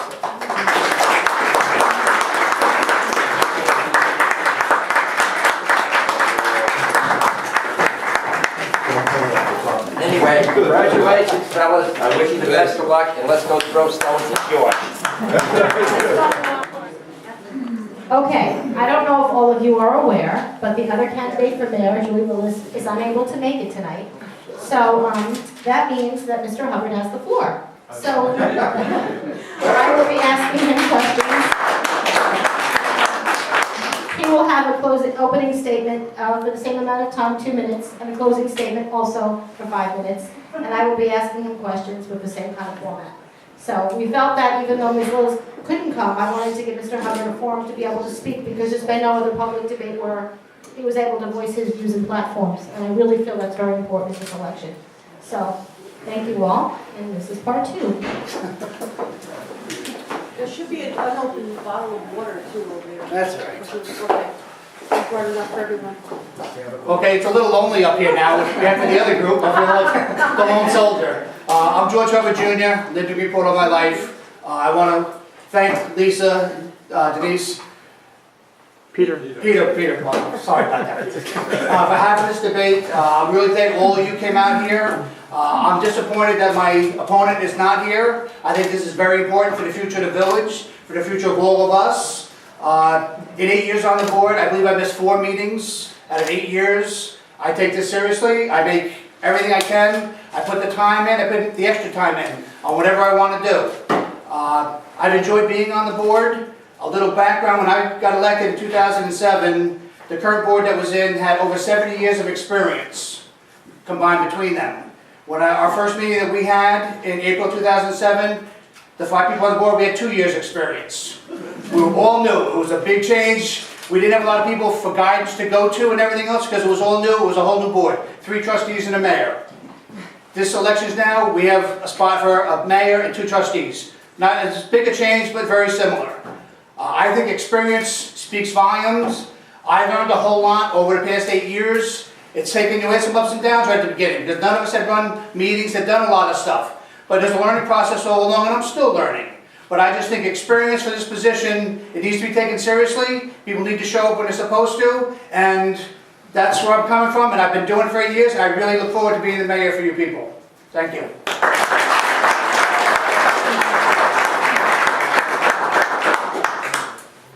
I'm going to start off with a question that I didn't get to ask the trustees because I want to hear your opinion. I know there's a lot of talk about Mitchell Park. Yes. And the moratorium. And I want to know, the moratorium, as far as I know, has been about for about a year now, correct? It was put in July. July, almost, not a year. So when do you think the moratorium should be lifted and what do you feel the use of Mitchell Park should be? How do you feel about the mass public assembly permits? Okay. I'll be standing most of the time, but that's okay. The moratorium was put in July of last year. We had a couple people that had applied to use the park, ran into some controversy. We tried to rectify that. It has not all been rectified yet. I'm hoping by April that we can lift the moratorium. Last year we had 8 people apply for mass public assembly permits. When they do that, put down a $500 deposit.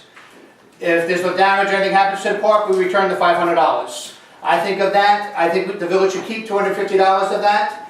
$250 goes back, $250 goes into the coffers to pay for maintenance and upkeep of the park. We're trying to keep it now for village-only sponsored events is the idea where we're going. I think that's a good idea, but we need to define what a village-sponsored event is. It can't just be, like somebody said at the last debate, that it's my uncle's wedding or whatever, and they want to use it. We have to define what constitutes a village-only event. I think if we do that, we can narrow it down. It's not being used every weekend with something down there. What we have done for this upcoming season, the marina customers, they normally put up tents for some of the bigger groups. The tent used to go right in front of the carousel, so if you're on the carousel, you cannot see the waterfront, you cannot see what's out front there. This year the tents are going to be over in front of the camera skirt by the marina office. We limited the size of the tents, so even if the power squadron is in there and they're renting out our whole marina, paying a lot of money for it, the tent's going to be off to the side. If you're walking, sitting in the park, having lunch, your kids are on the carousel, you can still see the water and what's going on. So that's something we're trying to do. We do have a public hearing at our regular board meeting on the 23rd, 26th of this month. An open comment period for that. I hope everybody would come and comment on that. We want the people's input for it, and we want to set up a policy that's going to work for all of us for the long term. Okay? Thank you. Okay. I'm going to also ask you the same question about transparency, about people's, there's been a lot of unhappiness among residents in terms of transparency and not being able to speak at meetings, and with the current mayor threatening to call the police at times. And I'd like to know, readers have asked me, how would you handle similar situations? Will it be a different village board if you're elected mayor? Okay. All right, I mean, this is a subject that's been coming up for years and years. When I've run meetings, last year I believe I did 6 of the village board, or 5 of the village board meetings because the mayor was on business, he was on vacation, he did other things. Every time I run a meeting, I allow people to talk, whether it's work session or a regular meeting. The people have to have information, that's what keeps government going. The foils that go through, if the people get the information, if they ask a question at a meeting and I give you an answer, you don't need to foil the next day or the next week to go and get an answer back on it.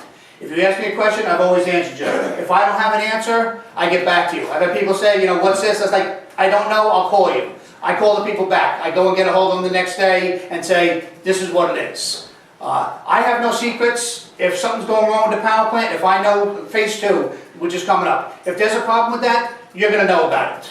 Phase 1, there was a lot of times, even the board didn't have information. Mr. Swissy got information by going to the power plant before I did sometimes. And I didn't think that was appropriate. It shouldn't be that way. Phase 2 is part of my campaign ad that I did. We're going to have monthly updates on Phase 2. Every month, the public and the board are going to get that information. You're going to know it right when we all know it. And you shouldn't have to foil for it because it's easy to get. You ask me a question, I'll tell you. And then we go on from there. We shouldn't have hollering. I shouldn't have to use the gavel. I shouldn't say you're out of order. Let's be respectful to the board, to the people that are sitting up front, and I'll be respectful to all of you, and we can get some work done. Thank you.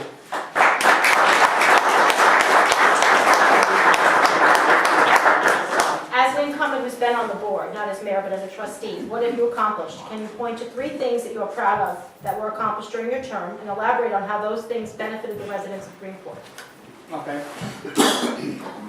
Up again. The first year when I got into office, our Little League field, the fence was falling down, we had a lot of problems up there, it was not safe for the kids to play on. Some other teams, some other towns said, we don't even want to come and play in Greenport because the field was in bad shape. I said, you know, we have to fix this and we have to fix it right away.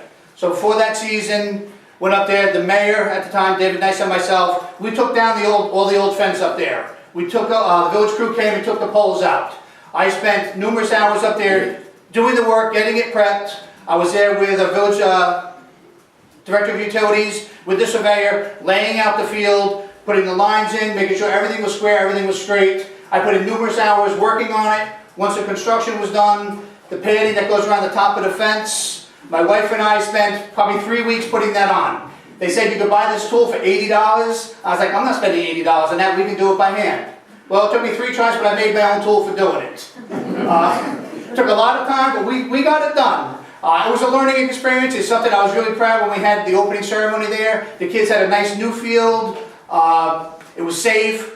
I donated the padding on the top, the home plate, the pitcher's mound. My family donated all that stuff for that. Which I thought, you know, I wanted to pitch in not just my time, but also the money for it. I didn't want, we had Connor Planning help pay for a lot of the fence and the other stuff. The other things we didn't have any money budgeted for, but I didn't want to wait. So we contributed that, and we spent our time up there. Even had my daughter up there helping us out doing it. I was like, this is a pain in the butt. I'm like, it was. This past year, we've had a skate park festival for the past 4 or 5 years in the village. It was dropping in interest. It wasn't as good as it had been the first couple of years, and it was like we weren't even, maybe not even having one.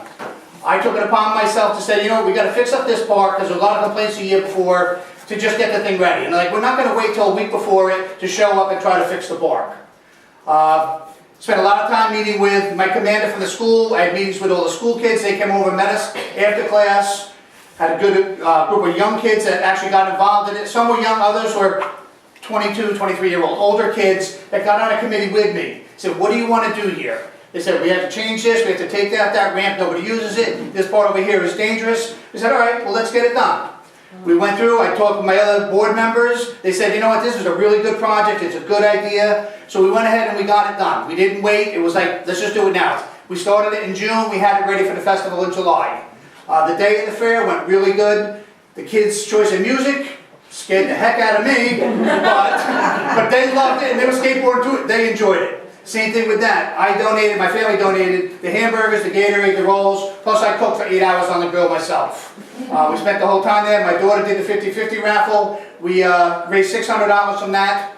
The overall festival, we took in over $3,000, which the village is saving at this point. We're reinvesting that. We're putting in 2 picnic tables on the outside, so parents that are up there don't have to sit in the bleachers to try to watch their kids. They can sit at the picnic tables, bring their lunch, they can eat and do that. So the money we raised is going right back into it. It didn't go to anything else, it's staying right in the skate park. Third thing. Just in general, just trying to help. I work on the tree committee, Green Hill Cemetery committee. We have committee meetings, we have stuff going on all the time. I try to make as many as I can. A lot of times I'm at work on Shelter Island. I leave to come home for a meeting. It takes me an hour and 20 minutes round trip to come over, get a meeting, and go back. But I make them all. Even though I'm out of town, if somebody needs to see me, I'm here, and I try to meet with them.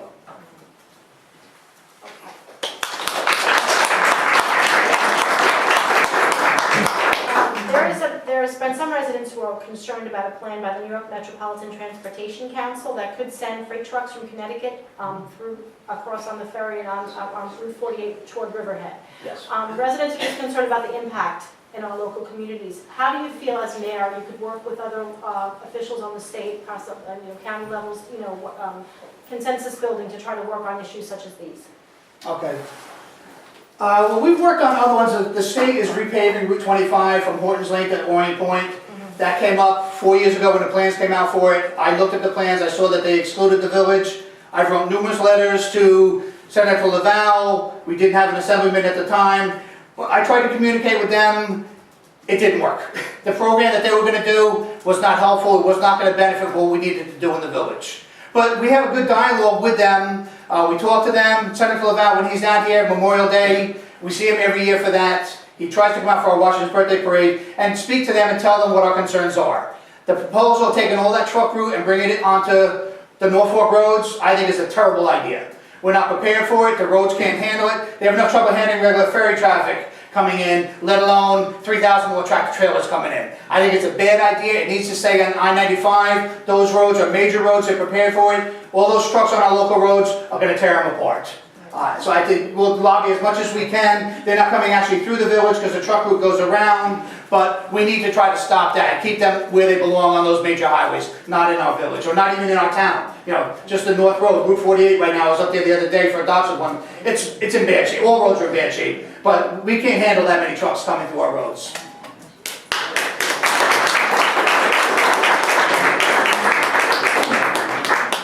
Okay, now back to the subject of roads again. I wanted to Yes. just ask you about, I've asked the trustees this, but I really Yes. think it's a critical issue. So I'd like to just ask, what is your plan for the crumbling infrastructure and roadway repairs Okay. in Greenport? Yep. Roads are bad. We all know that, they've already said that. We get, I believe it's $43,000 in CHIPS money, which is Consolidated Highway Improvement Project money. We use that money for basically all just for roads. The trouble is, we don't get much money. When we did First Street, we had to save up for 2.5 years to pay First Street 3 years ago. Everybody said that road is bad. To use the CHIPS money and not bond and borrow for it, we waited and accumulated that money. It's not enough. We've lobbied for more. The state is talking about putting more money into that program this year because roads are bad everywhere. Hopefully they'll increase it some, but it's still never going to be enough. We haven't really pursued pushing. I know other people have talked about the scavenger waste plant site. It's been vacant, it's clear. We need to try to really push to get somebody to come in there and rent. We had Global Commons, somebody was going to rent it from us a couple of years ago, the project fell through. The NYSERDA grant that Mr. Roberts was talking about, that's for infrastructure, but there's a gentleman who came and spoke to me, I had lunch with him a couple weeks ago. They're looking at doing a peaker plant or something similar again, and they would love to rent that piece of property. It could generate around approximately $300,000 a year in rent, plus the taxes would be around $700,000. It's a huge plant they're talking about putting in. I don't know if it's going to happen. I've met with him about 3 weeks ago. We're still in contact. I have his email. I have to get back in touch with him. If we could get something like that in there on that piece of property that's already fenced off, it's already commercial, it had buildings on it, it'd be a huge boost to the village and it would help pay for some of the infrastructure repairs that we need to do. Also, Clark's Beach hasn't been put on the market in several years. It's sitting there. We're doing nothing with it. To make it a regular beach, we've talked about that. But it's with bathrooms, lifeguards, and everything else, it's hard. But if we can market and sell part of that property, we'd get money to help some of the repairs.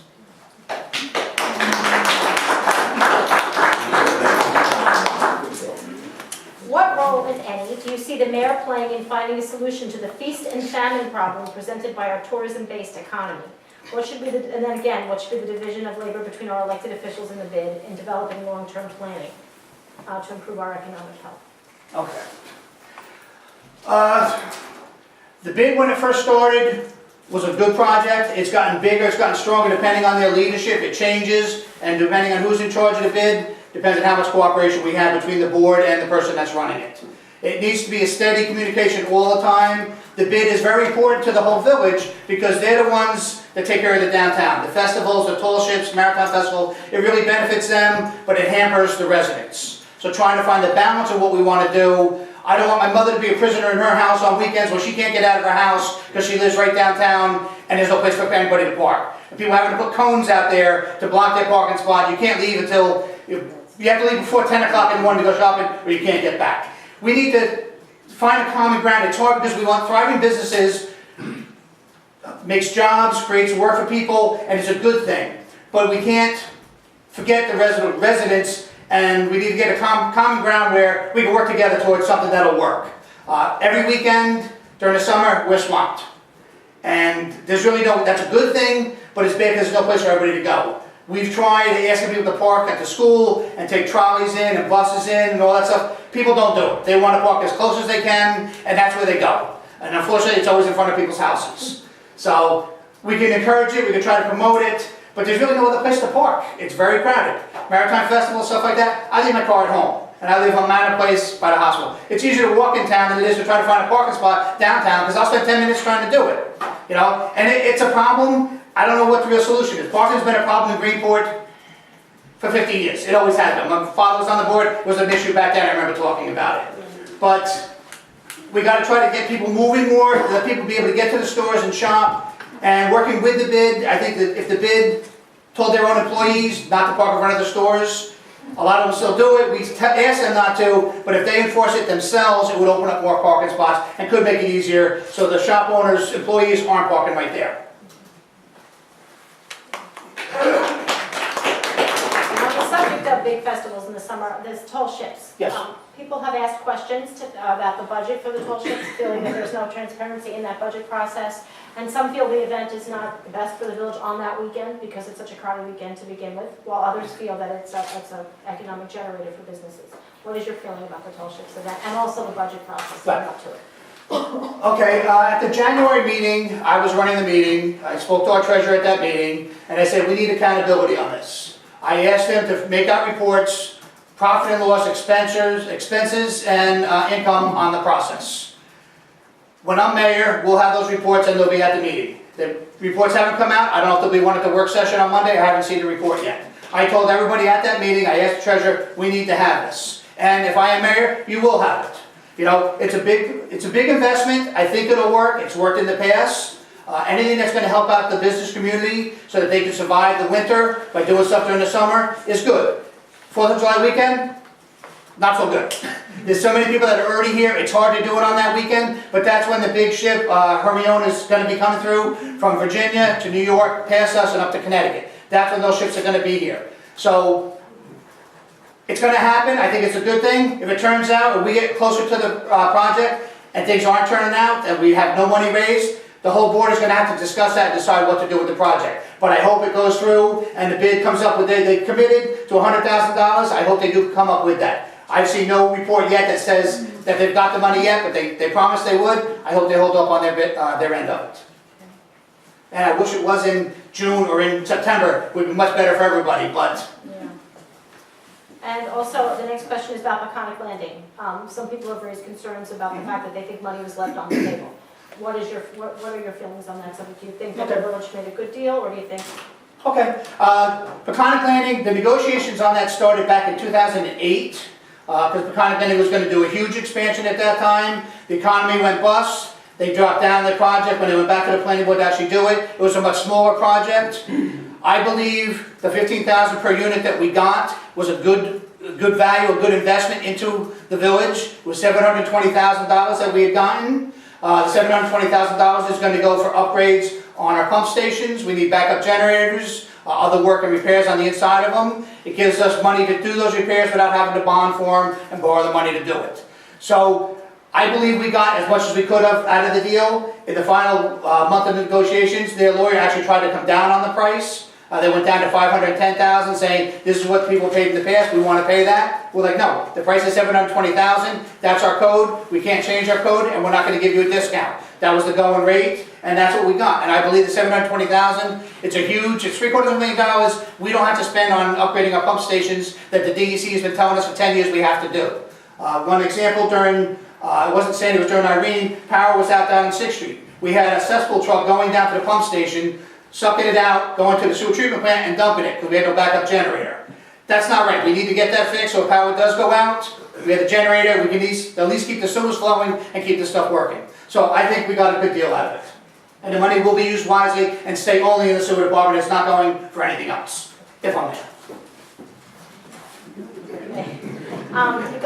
Talking about when there was the blackout, and people were very disenchanted with that whole thing, and they felt that there were no answers. They felt that they didn't know what was happening with the power plant. They felt that the upgrades were not happening, and there was no explanation. They felt there was no communication from the village board.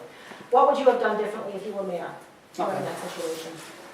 Well, what I would do different, I think just the general information being out there. I know some people said it should have been on Twitter, we should have been saying it, should have been on SoutholdLOCAL, on the Suffolk Times. Well, nobody had power, so that wasn't going to work. And not everybody has a cell phone. It wouldn't have helped a lot of my neighbors on my block. They wouldn't have known that it was out. They just know that it's out. So it's a hard way to get information out to people, but we have to do better at trying to do that. Some people do use Twitter. You can get people that have the list. If Doug Roberts is talking about making a list, the list is a good idea. To say, all right, let your neighbors know. You have another lady next door to you, go and tell her, look, they're saying power should be back on within 5 hours or whatever. The information to the people, when it happened and why it happened, took a long time because we really didn't know at the time. There was a problem up there, things tripped, things went offline, we got it back on as soon as we could. It was 12 hours for most people, was the longest. I wish it had been sooner, but it wasn't. I will communicate more with people. I have no secrets. If something's out, something's broken, something goes wrong, I'll let you know about it. I mean, I have nothing to hide on it. I know I'm working on Shelter Island, when power goes out over there, I call LIPA, I'm on hold, I'm trying for 2 to 3 hours to get through, and they tell me it should be on sometime within the next 3 days. I think our communication was better than that. Not that we're, that it was great, but we were doing a lot better than what LIPA and PSG do to their customers over there. We'll try to just get the information out more, and right now we're still trying to get the answer. We have a company in now, A&F Testing, that's going through the overall, the whole plant, phase 1 of the upgrade and all that stuff. We should have answers within a month of actually what went wrong, did phase 1, is it all completed, and is it all working? If it's not working, we're going to go after the engineer that designed it and said, there's a problem, these people came in, they confirmed there is a problem, fix it, and you're paying for it, not us, because the ratepayers shouldn't have to pay for that. We should have that answer soon. People griped about spending the $50,000 for it. I think it was a good investment because we spent $4 million. Let's make sure we spent the money properly and we got what we asked for. That's what I'd like to do. We should have that soon. The next question is that I want to go back to the question that I asked the trustees about the Latino community here. What do you think can be done to help integrate them into the overall scheme of the village? How can, there's a lot of Latino people who don't feel comfortable reaching out to authority and coming to meetings, and also I want to ask about the gang issue. Would you address out-of-the-box solutions such as the Guardian Angels or something else? Right. Okay, the Guardian Angel meeting that they had at St. Agnes School, I went to that, I attended it. I think any information the village board has makes it better. The Guardian Angels, they want to patrol the streets, they want to walk around. I have no problem with that. Anything that makes our streets safer, whether it's a neighborhood watch, Guardian Angels, the police do a good job. Anybody that's walking around seeing something, they can tell if a truck's in a driveway that shouldn't be there. They know that somebody else is there. They know their neighbors. They're looking at what other people are around. Somebody's in my neighbor's driveway, there's a pickup truck in there, I'm like, that's not right. I know they're not here. So by people walking around looking at these things, you can observe it. Latino community, with them trying to integrate them in, it's a hard issue. I have customers that come to my shop, they bring their kid from school to my shop to translate for me, so they can tell me what's wrong with the car. It's a very hard issue. I try to deal with it best as I can at work, but it's difficult. Hopefully with the school system, we're teaching them more, English as second language, the ones that are being born here now, will learn more of the language to be able to communicate more with us. I have quite a few that are my customers, and I mean, I get the communication with them. I'm working on some of their language, their words, know what they mean, their hand signals and stuff. As a village, we need to make their life better if we can. The overcrowding, people that are living in bad conditions, code enforcement has to enforce that. We need to make it better for them. If they can't do it themselves, they're scared, they might get deported, whatever, and they don't want to talk to people. We need to be open about it and not be hiding and have them, lurking in the shadows saying, well, I'm not going to tell anybody. Same thing, they said that they were approached by a gang saying, do this, and they wouldn't come forward and tell anybody. Anybody has a problem, I hope they would call me, they would talk to me as a member of the village board, or any board member, and say, you have an issue. I can use one example. My daughter works on Shelter Island in a restaurant, and 3 of the cooks live in Greenport. One of them was having problems with his landlord. He didn't know what to do about it. She talked to me, I met with the gentleman, he paid cash for a deposit, they said, well, you're not getting your cash back, you have to get out. So I relayed that information to our building department, our code enforcement, and say, look, we need to do something, we need to help this gentleman out. He put down the deposit, it didn't work out, and boom, he's not getting his money back. It got solved. It's not an easy issue, and yes, they are scared, but if you talk to them, even if they're talking through a friend or a coworker or whatever, you can try to make progress with it and try to integrate them in the community because they're here, they're not going away, so we need to welcome in and try to do what we can for them.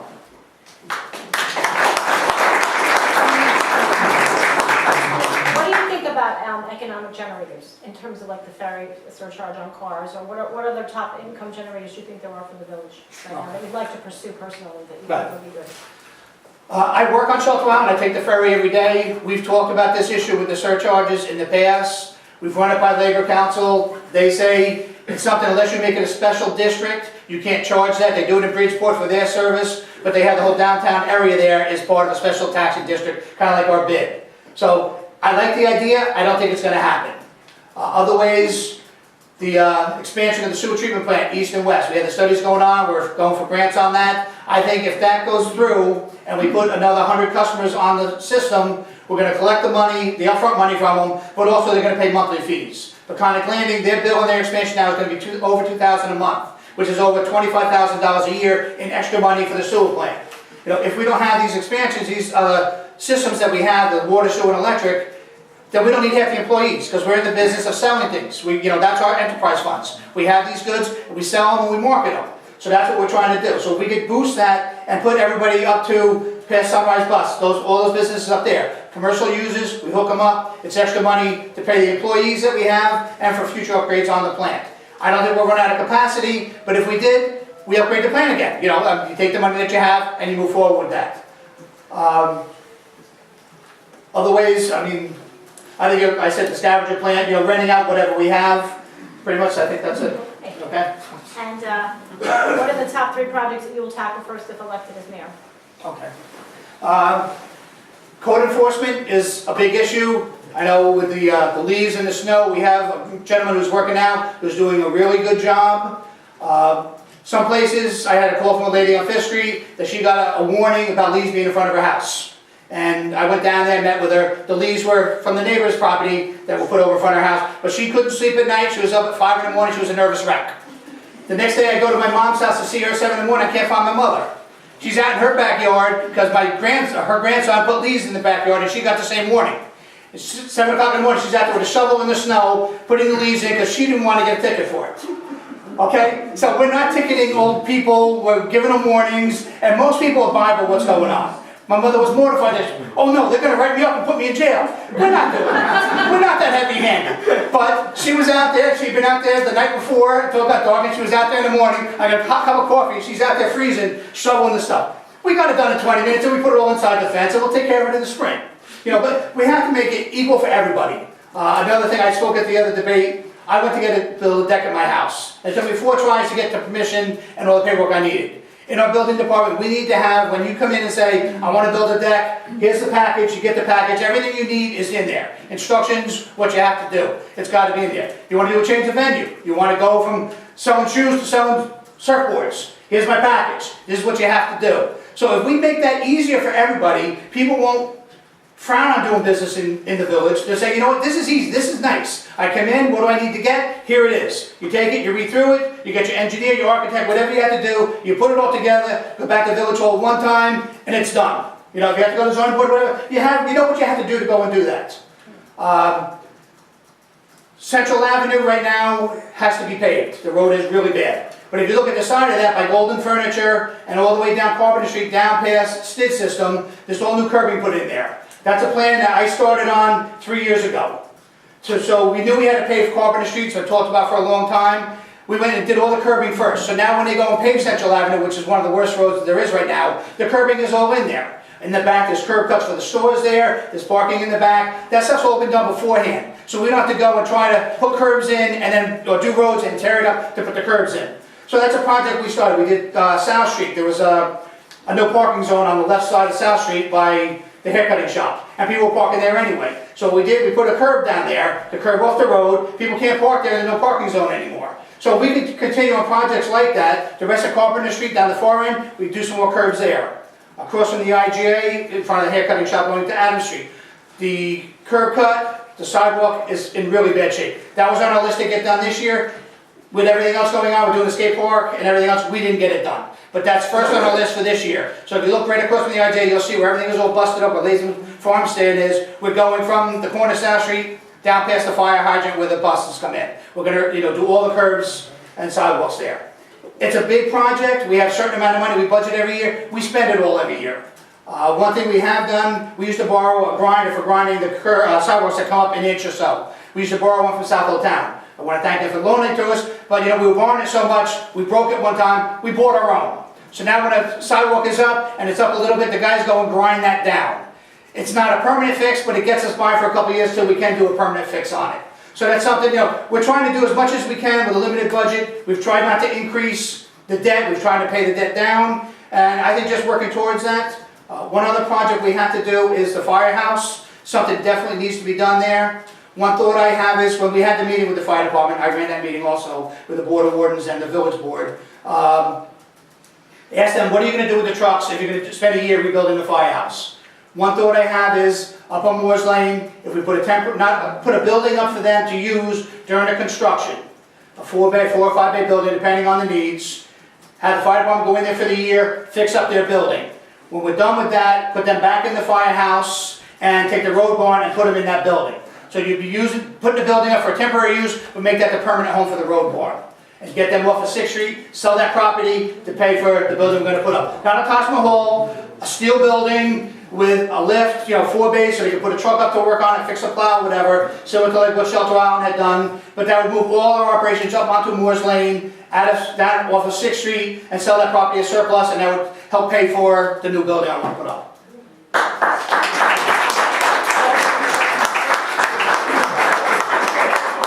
Oh, really? 5 minutes. Am I the only one who gets to talk?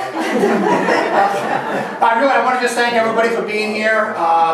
I've enjoyed being on the board for 8 years. It's been a lot of fun. I've learned a lot. I still have a lot more to learn.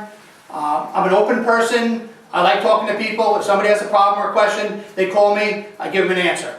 I have an elderly lady, lives on my block, who had trouble with absentee ballot the other day. She can't get out of the house, she doesn't get out much. She called my house, 7 o'clock at night. I talked to her. This is what you have to do, sign it, put it in the envelope. If you have a question or a problem, I'm always available. I don't mind talking to people. I drive around the village every weekend. That's similar to my father used to do that for years, his little white truck driving around. Well, apple doesn't fall far from the tree. I do the same thing. I try at least once a week to go down every road in the village. I'm doing John Quinlan's work. I look up at a tree or a branch, let the highway guys know what's going on. I see a hydrant that's leaking, I let the guys know. I see a pothole or whatever. I'm here. I really love being in Greenport. I've lived here all my life. I don't plan on leaving. I know a lot of people have said, it's too expensive, everything else. I want to stay here, and I want it to be better for all of you and myself, and I'd love to have my kids, be around here and everything else. So really, that's pretty much it. I'm here, I'm open, I hope to be a mayor, and I want to thank you all for coming. I take this seriously, and I really care about the village, and I want to do a good job for all of you. Thank you.